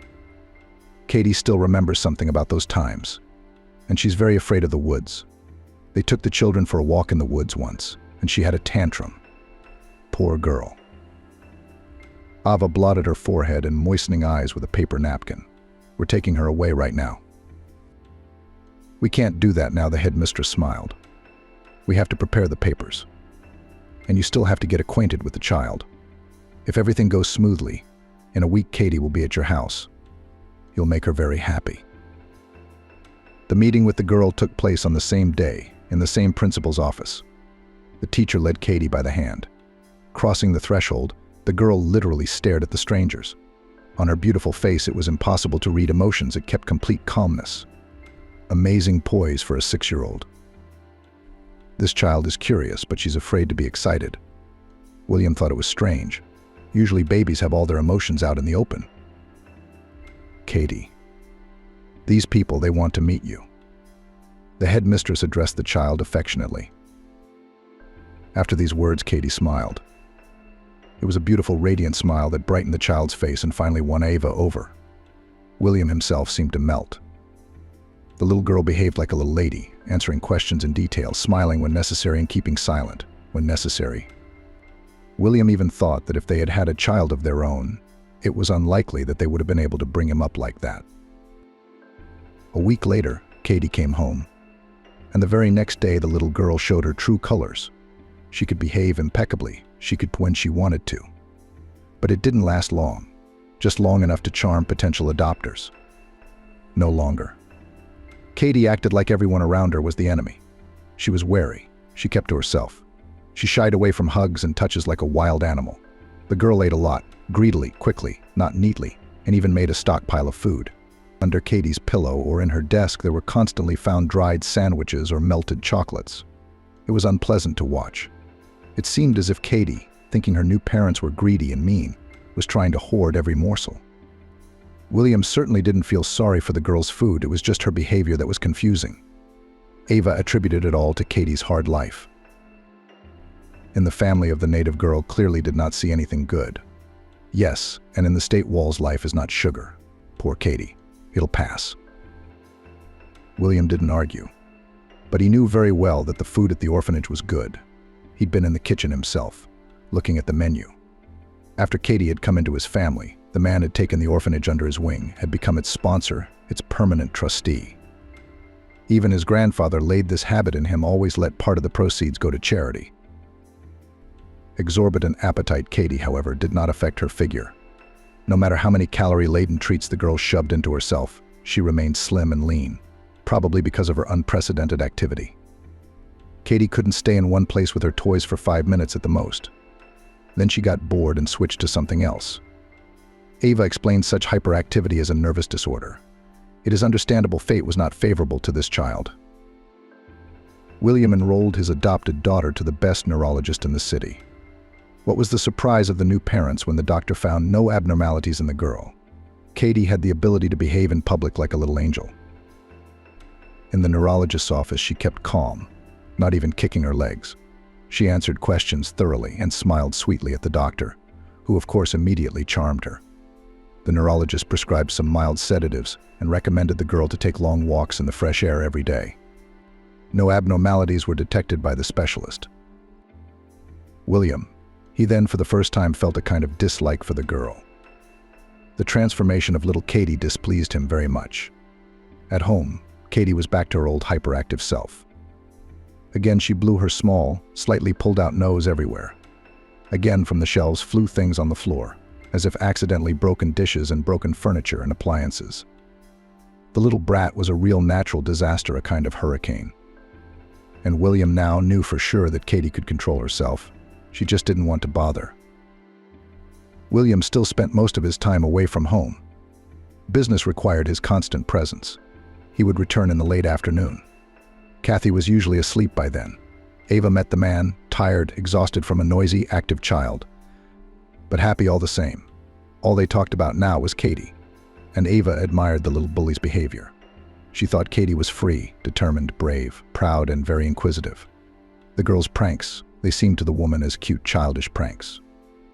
William had almost no experience with children, but even he realized that normal 6-year-olds didn't behave like that. The man saw that Katie was deliberately angering the people around her, making them emotional. How many times he had noticed she would turn over the documents on his desk or spill his coffee and look at her foster father, waiting for a reaction. Noticing on the victim's face confusion, sadness, or offense, the girl smiled happily. However, this smile was on her face only for a moment. Then the happy expression was replaced by a grimace of regret. But William always managed to notice Katie's first emotion. It was joy and delight at having managed to make someone bad. Several times Katie had nearly given her mother a heart attack. One time she went missing while walking in the park. Ava ran through the alleys, calling for her daughter. She joined the search for the mothers with older children who were walking there at the time. The poor woman was about to go to the police. But then Katie came out of the little house on the playground, as if nothing had happened, and said she thought they were playing hide and seek, so she didn't come out. William did not see his adopted daughter at that moment. He only learned about the incident in the evening when he returned from work. But the man had no doubts. Katie must have been smiling happily, looking at the frightened, crying mother. You bet. Such a gig because of her. Another time, Katie left the window open in her room, then knocked down the chair next to it so that the rumble would be heard by her parents, and hid behind the door. Of course, a terrified Ava immediately flew into the nursery and saw the open sashes of the window, the overturned chair. And this was the attic, the height of the 3rd floor. William saw his spouse turn pale in an instant. He was frightened himself. Had something terrible happened? But fortunately, at that moment, the man heard a restrained giggle from behind the door. He pulled the little bully out of there by the ear. Seeing her daughter safe and sound, Ava smiled weakly and slid down the wall. She was dizzy and sore for a long time afterwards, and Katie, she didn't care. She said the draught had blown the window open. But the fact was that William had locked it well before the incident and remembered it well. Katie lied again. She often told untruths in general. And these were not cases where she had to justify herself or escape responsibility. It seemed that Kathy just liked to lie, or fantasize, as Ava put it. Katie made up fantastic stories about her past. She had been beaten and starved at the orphanage, and once a teacher had beaten her with a hot rod. Ava was heartbroken by such revelations. William at first was shocked too, but Katie, she sometimes overreacted. Still, she was only 6 years old and could not yet make up completely believable stories. It was the details that gave her away. Like this red, hot rod. "Where did the teacher make the pond hot?" William asked. "In the fireplace."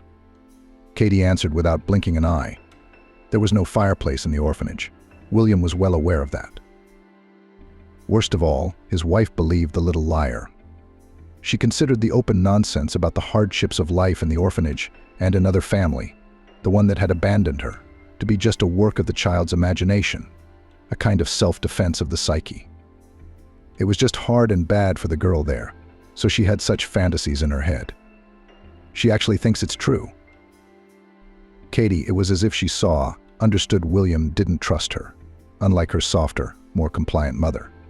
That's why she was more careful and cunning with her adoptive father, and at every opportunity she set up situations to make him guilty in the eyes of his wife.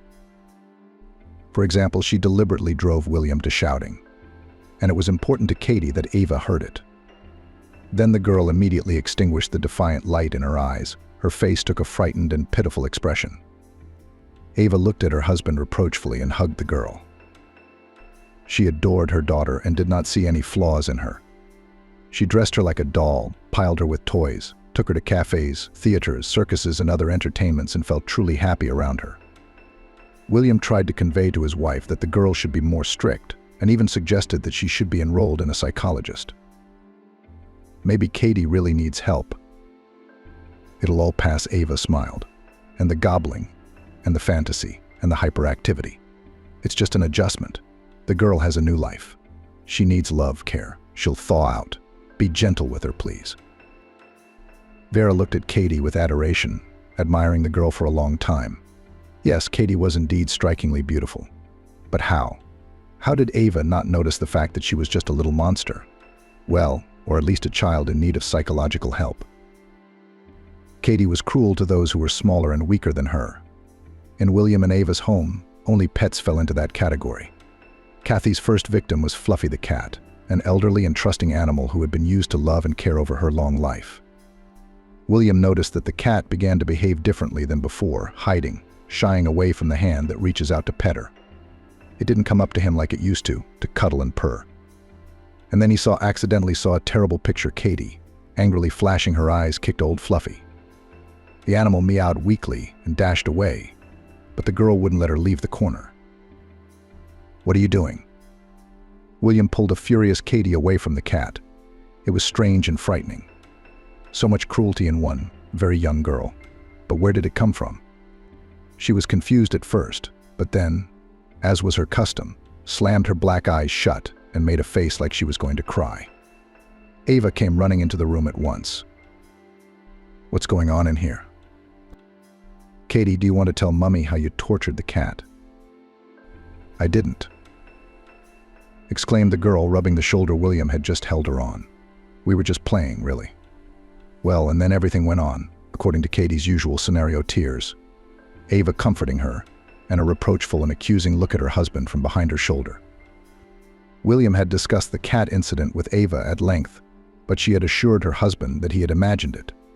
Or Katie had just been playing with the cat and had miscalculated her strength that happens to children. When, a little later, an even worse incident occurred. Ava also said that it had been an accident, and that the canary, who had been found in the cage in the morning with a broken neck, had simply hit the bars or fallen off the perch in its sleep. Only William realized who was to blame for the death of the harmless yellow bird. He had no proof, of course, but Katie had never liked the canary. The girl was frankly annoyed by its trills in the morning, and the way she looked at it sometimes gave her the creeps. William, after the incident with the bird, even went to those people that once took Katie from the orphanage and then returned her. They were a large and friendly family. They lived in a spacious private home. Katie's former foster mother at first did not want to talk to William on this subject, but he admitted to her that he did not understand how to behave with a foster child. That's when the woman decided to be frank. It turned out that Katie, from the very first days in the new house, turned the life of other small children of this family into hell. She was very cruel to the little ones, and those who were older almost turned into her slaves. She had a knack for manipulating those around her. The last straw was the girl's attempt to feed a 6-month-old baby with bitter pills. Katie later explained to the foster parents that she wanted to see what kind of grimace he'd make. To keep the other children safe, we brought her back. The woman shook her head. I still feel guilty. I couldn't handle the girl. I did such a terrible thing. But it was for the sake of the other children. I don't know what would have crossed her mind next time. If I hadn't managed to intercept her hand when she was about to give the child those drugs, what would have happened to her? This family, they had experience with children, both birth and foster. They had fostered children from orphanages and, along with their own, dreamed of giving shelter and family to the little people that fate had treated so unfairly. But after Katie, there were no more foster children in their family. I just hadn't seen kids like that before. She scared us, really scared us. William listened to Katie's former foster mother's confession and shook his head in agreement. Yes, he quite recognized his daughter. So Katie had always been like this. Even as a little girl, he decided not to tell his wife about his visit to Katie's former family. She wouldn't have approved. But the girl, William would now look at her with particular attention. Ava was enchanted and blinded by her love for the beautiful little Kathy. Her long-held dream had come true. Ava did not want to hear anything bad about her favorite girl. Katie was well aware of how precious she was to her mother and manipulated her skillfully. Such abilities of such a young child frightened William. He involuntarily thought about what would happen next. Children grow up so fast, after all. What happened next was that Katie didn't want to learn. She made up 100 reasons not to go to school. She was sick. Her teacher was cruel. She told such stories about her first teacher that Ava almost ran to the phone to call the police. Katie had caught herself in time and got out of it. She knew the police would definitely expose her. Then money started going missing from the house. First small change from her pockets, then larger sums. William knew exactly who was doing it. He made a habit of keeping cash in special hiding places that the girl didn't know about. And that's where the money stayed safe. In his own home, William no longer felt calm and relaxed. Next came more. Katie received complaints from the school. Hurts the children, does not learn lessons, does not work in the classroom. Then it turned out that Katie was stealing from her classmates. The girl was literally caught by the hand. It was just so confusing. Katie didn't need anything. As soon as she asked for even a hint that she dreamed of something, Ava immediately ran to buy it for her. Apparently, Kathy enjoyed the process. Ava continued to claim that the girl was being talked down to. She is clever, beautiful, the prettiest girl in school. That's why her classmates are jealous of her, saying all sorts of nasty things about her. Kids are so cruel. Well, and frankly boorish and inadequate behavior of her daughter at lessons, Ava wrote off on her freedom-loving character and self-confidence. It's just that teachers like only comfortable and obedient children. Our Katie is not like that. People like that make leaders. And Katie was a leader. He formed a group around her. Together, these children were pushing those who were weaker than them physically, skipping classes, and who knows what else they were doing. Ava had long conversations with her daughter. William heard it sometimes and realized it was useless. And Katie, she was just an amazing person. William had never seen such a person in his whole life, not a drop of empathy, warm feelings for loved ones, affection. Katie knew nothing of such feelings. She simply didn't have them. Ava thought her daughter loved and respected her. But William saw that Katie was just pretending. As she grew older, the cunning girl understood what behavior was expected of her. She showed it by telling Ava she loved her and hugging her foster mother. William's wife melted from tenderness and was ready for such hugs to forgive her daughter anything. She loves us, she needs us so much, Ava repeatedly said, looking at her husband with pleading eyes. The woman saw how he felt about Katie. Yes, William had said many times that the girl needed to be tougher. But Ava had dreamed of being the mother of a sweet, beautiful princess for so long that she just didn't want to see the obvious. Did William love Katie? It was hard to answer that question unequivocally. Many things about her frightened him, alarmed him. The life of a man with the appearance of a child became more restless. He had to solve many different issues: psychologists, doctors, conversations with outraged teachers, parents of offended children. Now the man kept a lot of things under control, and of course he was worried about the future of the girl. She's growing up. Soon the age of criminal responsibility would be upon her. And if Katie doesn't change her behavior, the problems she constantly provokes will be much harder to solve. And at the same time, of course, William has grown attached to the girl. He's invested so much in her. He took her from the orphanage as a baby.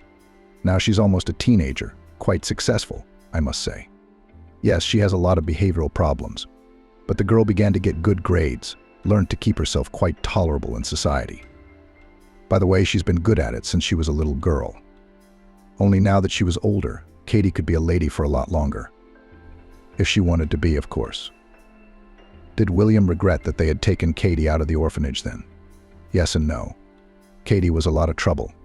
William thought there would soon be more, but Ava, she was truly happy, no matter what. Her wife argued that motherhood was not only joy and happiness, but also labor, hard work, and she willingly bore the burden. Thanks to Katie, Ava had realized herself as a mother, and for that reason alone, William already felt that what they had done years ago was absolutely right. Problems, all children have them. It's part and parcel of parenthood. Katie was growing up. From a pretty teenager, she gradually turned into a very pretty young girl. William even developed a paternal pride about it. He involuntarily compared his adopted daughter with the daughters of his acquaintances and realized Katie outshines all these girls. Tall, slender, bright. A little exoticism of appearance gave a swarthy shade of skin and coal-black eye color. This same favorable appearance turned out to be another problem. Kathy began to pay attention to guys, and not only peers, but also young people older. Given Katie's wayward nature, William sensed trouble. And so it began. Katie had boyfriends. With them, she skipped school and extra classes, paid by her parents to increase her daughter's chances for a good university. But the girl did not like cramming. She didn't think about the future. She realized that her father and mother were already wealthy. Would provide for her. She didn't need to fight for a place under the sun, so she could enjoy her youth and carefree life to the fullest. Katie was enjoying herself. How many times William had to break off in the middle of the night and go to a club because Ava was so excited. Of course, she would an underage daughter, unknown where and unknown with whom. William had to pull Katie out of dubious company, or even the arms of grown-up boys. They had to be reminded of her age. As a rule, the young men would immediately disappear, and Katie would get angry and insult her foster father with the last words for depriving her of fun. William could see that Katie was a fish out of water in her own environment. She enjoys drinking, fleeting romances, likes to dance. She gets along easily with people whose interests are limited to partying and drinking. She feels good, comfortable with them. She is not in the mood to learn, to work, to achieve something. Her life is, that's all it is. Everything she and her wife are trying so hard to get Katie out of. And the girl, she hates them for it. And there's no changing that it's who she is. William wondered more than once about Katie's real blood parents. Who were they? What genes did they pass on to their daughter? And was nurture really powerless against the call of the blood? Kira was beautiful, very beautiful. She was most likely born of a mixed bloodline. There was something exotic about her appearance, as if one of her relatives had been a foreigner. And as for Kira's behavior and lifestyle, her parents must have liked to lay behind the collar. Who else but a man degraded by alcoholic beverages would treat his own daughter like that, leaving her in the woods? As time went on, Katie became an adult. Now she could disappear somewhere for days and even weeks. She came back tired and thin, but as happy as a cat that had taken a walk. After school, she didn't go anywhere to study, and she didn't work either. Companies, friends, girlfriends, nightclubs, that's all that made up her life. She also traveled, but not to museums in Europe, but to bars and discos in other countries. She always had money, thanks to Ava. William saw that nothing good would come out of his adopted daughter, and he foresaw a very sad ending to the story. Katie was a drinker, and probably something more serious. She was easy to get along with strangers, not caring who they were or what they did, just as long as it was fun. That kind of lifestyle couldn't be good.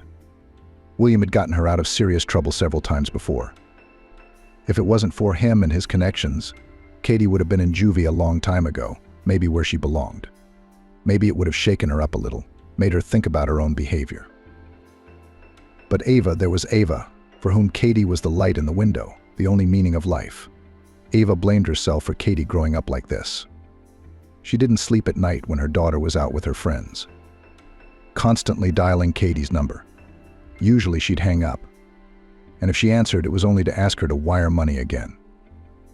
Kathy was literally a rope in her mother's arm. She'd been manipulating Ava since she was a little girl. It didn't work on her father. Katie could see that William understood and saw right through her, so she was more careful with him. And strangely enough, despite her father's strictness, Katie respected him more than her mother. She was afraid, perhaps, above all, of being cut off from the trough. As William realized, it was his only leverage over his estranged daughter. And then Katie disappeared, finding herself some rich suitor. As Victor and Ava realized, it was a man much older than their daughter. Katie didn't need her parents' money anymore. She could take it from someone she had complete power over. And the girl disappeared off the radar, flying off with this man somewhere. The young beauty preferred not to answer her parents' calls. Why? She had money now. William and Ava at that time followed their daughter's movements by rare photos in her social networks. Expensive resorts, famous clubs of the world. Katie looked happy and beautiful next to her status beau. By the way, there were not too pleasant rumors about him, as if he was the son of a big businessman. After his father died, he inherited his fortune. The man was always involved in some scandalous story. He was dragging Katie into it too, and she didn't seem to mind. Ava suffered. She dreamed of having a daughter. Imagined what kind of friends they'd be when she grew up. She thought Katie would have a profession, be a person. And here it is, a girl that Ava had worked so hard for, that she'd put her whole soul into. She's just disappeared, literally run away from her parents and doesn't want to know them. So much for a glass of water in your old age. William grinned bitterly one day. It's my fault. There's something I didn't give that girl. I suppose it's not for nothing that nature didn't give me a child of my own. I'm not a very good parent. What's that got to do with you? It's just nature, genes. Genes are a powerful thing.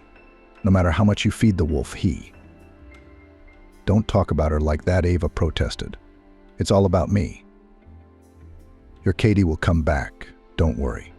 William waved his hand. He was sure of what he was saying. When she gets bored with her rich boyfriend, she'll find a new beauty, and he'll send ours away. She'll come crawling home. You'll see. And she did. Katie came back, gaunt, thin, angry. Ava welcomed her with open arms and never reproached her. William could see that Katie was uncomfortable with her foster mother clucking at her, but she tolerated it. Where could she go? True, the happiness didn't last long. Soon Katie disappeared again, this time taking with her her foster mother's jewelry, including family items, as well as a substantial sum of money from the safe. How did she know the code? William had kept it carefully hidden from her eyes. For Ava, it was a blow from which she never recovered. The woman, she believed Katie had changed, realized a lot about life. The adopted daughter masterfully played the role of the repentant girl. Even William almost thought that all was not lost. And then it happened. Ava was not herself for days. William comforted her as best he could. He was worried about his wife. He didn't like her pallor and lethargy. And then the heart attack. Ava had never had a heart attack before. It was very sudden. Ava wasn't saved. William, he couldn't believe this was all happening in reality. Ava, she was his closest person, someone worth living for. And now what? Katie didn't even show up to say goodbye. And that was a good thing, because William blamed his adopted daughter for what happened to Ava. Katie had tormented her mother's heart for so many years, played with her feelings, was the cause of her constant worry and anxiety. That was why the woman's heart couldn't take it. William hated Kathy at the time, and if she had turned up at the funeral, he probably would have told her to her face. It would have been a huge scandal. God forbid it didn't involve violence. So it's a good thing Katie wasn't there, though she certainly couldn't have been unaware of the incident. After saying goodbye to his wife, William first of all hired lawyers to make sure that Kathy could not even claim the inheritance. It will be fine. They had already invested so much in her. All roads and paths were open to Kathy. She herself chose a dubious way of life, so let her now and spill what she brewed. She had brought a lot of grief to their family, so she wouldn't get the money that William's grandfather, his father, and then himself had worked so hard to earn. She didn't deserve it. And in general, William now wants to know nothing about Kathy. The man fulfilled his obligations. He raised the girl he once took from an orphanage. Now let her be on her own. Katie didn't turn up for a long time. She had somehow learnt that she had been disinherited, and had even written an angry letter to her adoptive father about it. William only smiled as he read the message. Kathy is angry. She's furious. That's a good thing. The years went by. It was hard for William to get used to the lonely life, to life without Ava, who had always been his best friend, who understood his husband half-heartedly. Work saved him. The man tried not to think about Kathy. Sometimes, of course, he thought about her. How was she? Maybe she drank herself to death long ago, followed in the footsteps of her biological parents. Maybe Kathy was dead with her risky lifestyle. It's not unlikely. And then 10 years after Ava's death, when William himself was already a very respectable, honorable age, she showed up.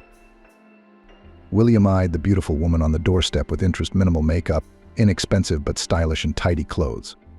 Yes, the adopted daughter had surprised him again. Not at all what he had imagined her to be. Kathy repented, apologized, almost on her knees, assured that all these years she felt guilty for what had happened to Ava. I didn't go to the funeral because I was ashamed. Ashamed to look you in the eye, and the guilt was too much. I wasn't myself then. William even felt sorry for his adopted daughter. It's hard to live with guilt for years. Katie told him a little about herself. It turns out she's trained as a seamstress, lives in a neighboring town, works in an attire, married, with children. Unfortunately, nothing works out. But she and her husband do not give up hope. They live modestly but decently. They bought a flat with a mortgage. An ordinary family, like 1 million across the country. William thought that Katie had decided to get on with her adoptive father because of the inheritance, but the young woman never said a word about it. All she said was that she wanted companionship and warmth, and she constantly berated herself for the foolishness of her youth. I caused you so much trouble. You were always saving me, pulling me out of somewhere, forgiving me, and I didn't appreciate it at all then. It's different now. Kathy indeed has become different, wise, calm, short. Life experience has gone in her favor. Katie had realized a lot of things. William loved to socialize with this new Kathy. Now they were sort of on equal footing, understanding each other more. Father and daughter reminisced about the past, told each other about their current lives, watched films together and laughed about things. William felt that he now had a dear and close person next to him. The man wanted to meet Kira's husband, but he was working at a construction site, taking part-time jobs, constantly busy. Kira assured that her husband was a wonderful man, and one day they would definitely get acquainted. You're sure to like him. Katie smiled. You two are alike in some ways. Even workaholics, both of you. William felt warm towards Kathy for the first time in years. He couldn't believe how things had turned out. It was about then that his health began to fail. There appeared dizziness, headaches. Soon doctors gave William a terrible diagnosis of brain tumor, untreatable. And during this difficult time, Katie was by his side. She accompanied her father to the hospital and even found the best doctor for him. It was the head doctor of the local regional hospital. Kathy was worried about her father, although she tried to hide her feelings, tried to appear outwardly calm and reasonable. But William's diagnosis was a blow to her as well. Sometimes her despair would break through. I had just found someone close to me. We were so close, and then this happened. When William was in hospital, Kathy visited him often, even though she lived in another city. Ava was right after all. It's really important for an elderly person to have the support and involvement of someone close to home. The proverbial glass of water. Kathy came with hotels and news. She was like a ray of light and warmth for William. He smiled as he looked at his adopted daughter and really wished Ava had lived to see this moment. Hadn't seen that Katie had made a wonderful person. William lay on the hospital bed and thought about his life. He remembered Ava and was glad that Katie was not lost after all. She had made it through, had become a good person, had married. Of course, at the first opportunity, William would sign over the inheritance to her. Now it's not a terrible or hurtful thing to leave Katie such a fortune. We'll have to get some lawyers to the hospital soon. You never know. His diagnosis is serious. His labs are getting worse, and he's not feeling well. We need to get everything ready so that Katie won't be left with nothing if anything happens. In the morning, William was woken up by a young nurse, Anne. She's a good one, caring, attentive, blonde hair, kind blue eyes. And what a light hand she gives injections in such a way that you don't even notice the discomfort. Smiling, friendly. William liked it when it was Anne who took over his shift, but today she woke him up too early, and she looked anxious and worried. Was something wrong? William asked. It's only 6. We need to talk. The young woman explained. William was surprised. He hadn't expected this. Well, let's talk. The man nodded, sitting down on the bed. The movement made him abruptly dizzy. Getting out of bed was out of the question.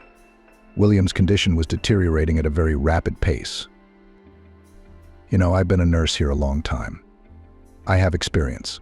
Your diagnosis, it's very questionable. You're being lied to. I don't know why, but... At that moment, an angry head doctor came into the room. What a time to be up so early. That was surprising, too. Don't you get it? You're fired. He shouted right in Anne's face.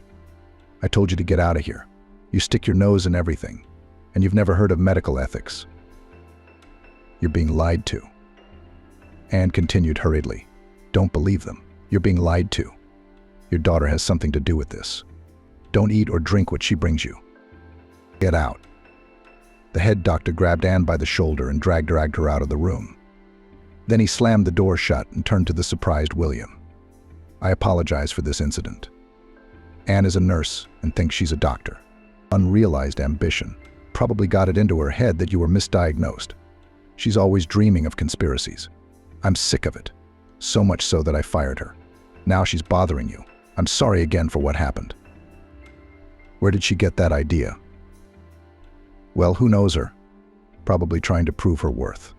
That's the kind of person she is. Well, she's overreacting. Don't worry, she won't bother you again. The doctor went out, carefully closing the door behind him, and William thought hard. Anne had grown up in an orphanage. It had been hard for her there as a quiet and modest girl. Her more active, combative peers abused her. They took away Anne's food, hung their faults on her, for which the girl got even from the carers. Anne especially remembered Katie, a dark-haired, beautiful girl who literally gave her no life. Sometimes Anne thought that one day Kathy would kill her. All her anger, all her despair, all her dissatisfaction with life, Kathy took it out on Anne. And then she, Kathy, was taken into the family. Anne remembered that day. People came to the orphanage. They were watching the children in the playroom. The man, he looked at her, at Anne, so much so that the girl believed they would choose her. But they took Katie, of course. Who else? Katie was the prettiest kid in their orphanage, and she acted like an angel in front of her foster parents. Katie could do that. After Katie was taken away, everyone breathed a sigh of relief. Not only those who had been getting a kick out of her, but also her friends and even the staff. Anne had always studied hard, tried hard, realized this was her only chance to achieve something. After 9th grade, she went to medical school. She really wanted to help people. She graduated, got a flat from the state as an orphan, and got a job. Anne built her life slowly but surely, brick by brick. First, she repaired the flat, then she bought new furniture. The next step was to get a license and buy a car on credit. Anne lived quietly, calmly, happy with the coziness that she herself created. Communicated with friends, went from time to time on dates. True, nothing serious, it did not end so far, and it's a pity. Anne already dreamed of a family and children. She felt as lonely as a twig in the wind. She had girlfriends, of course, but that wasn't quite the same as a family. Anne worked as a nurse in a hospital not far from home. The job was easy for her.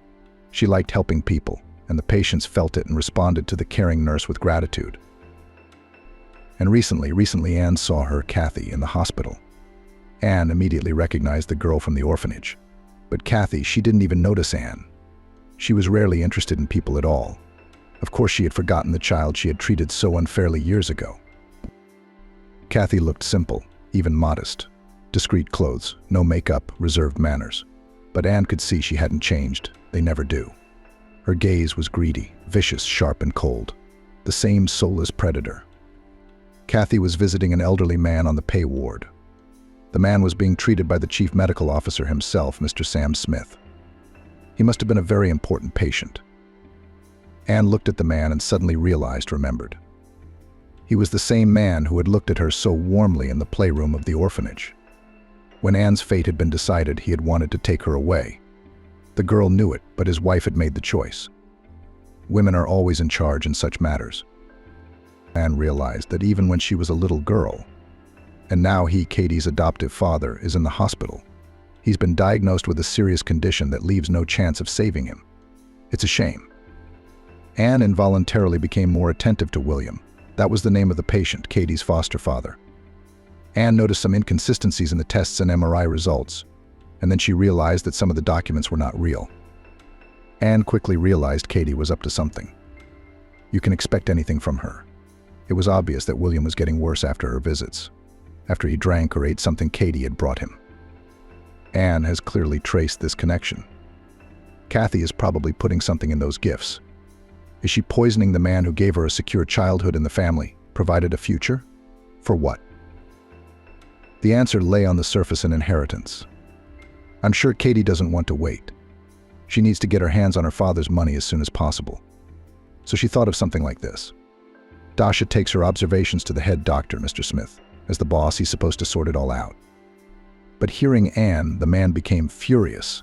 He told her off for exceeding her authority, sticking her nose in other people's business, and thinking herself a full-fledged doctor.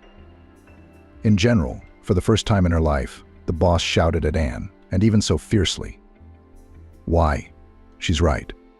And the head doctor should at least check her words. And it's so easy. She realized later that Mr. Smith was also involved. But it was too late. He'd already sacked her without pay. He told her to pack her things and stay away from his hospital. Unless Anne wanted a wolf ticket that would get her nowhere. Anne realized that Kathy and Mr. Smith were in cahoots. They had a terrible plan to send William to the afterlife early, probably for money. Anne knew she had to warn him. William wouldn't know anything, would he? That's why the woman sneaked into the hospital, despite Mr. Smith's warnings. Her dismissal had not yet been announced, so the appearance of a familiar nurse in the hospital corridors was no surprise to anyone. Anne didn't have time for that. She tried to explain to William that his life was in danger, but only said a few sentences. And then Mr. Smith flew into the ward, dragged her out and down the stairs.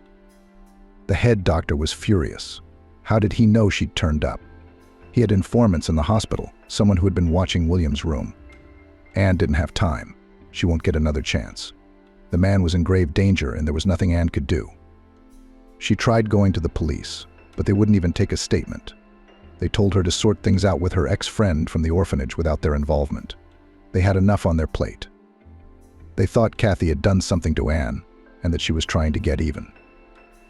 Anyway, they didn't believe it. A week and a half went by and Anne was in a state of turmoil. She was desperately searching for a way to save the man from imminent disaster. William's diagnosis was a hoax. There was no tumor growing in his head.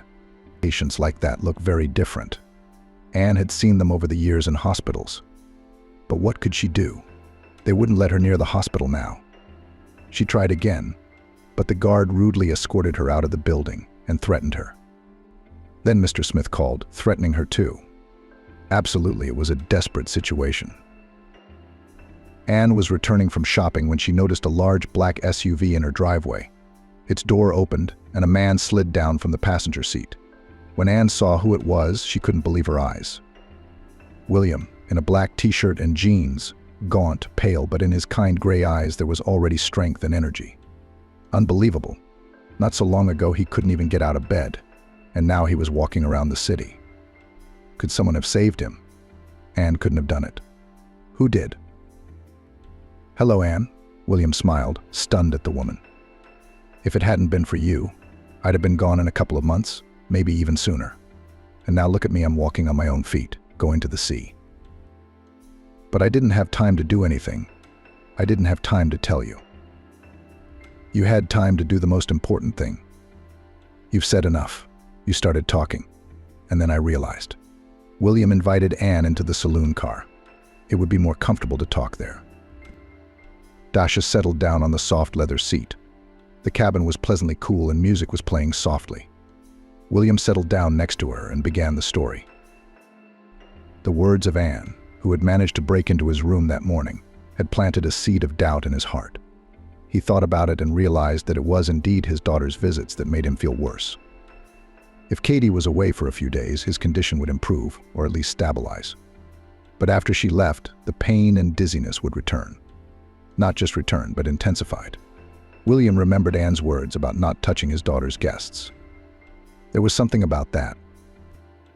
Kathy came that afternoon, brought juice and fruit, asked about her father's health, told him something about herself, the usual. When she left, William called his driver, one of the people he trusted implicitly, handed him the juice, and asked him to send the drink for analysis, an urgent analysis. The result was ready the very next day. The juice contained a substance which was, in fact, a poison to man. In small doses, the substance killed slowly. Gradually, the person gradually faded away. And then William immediately turned to a private detective.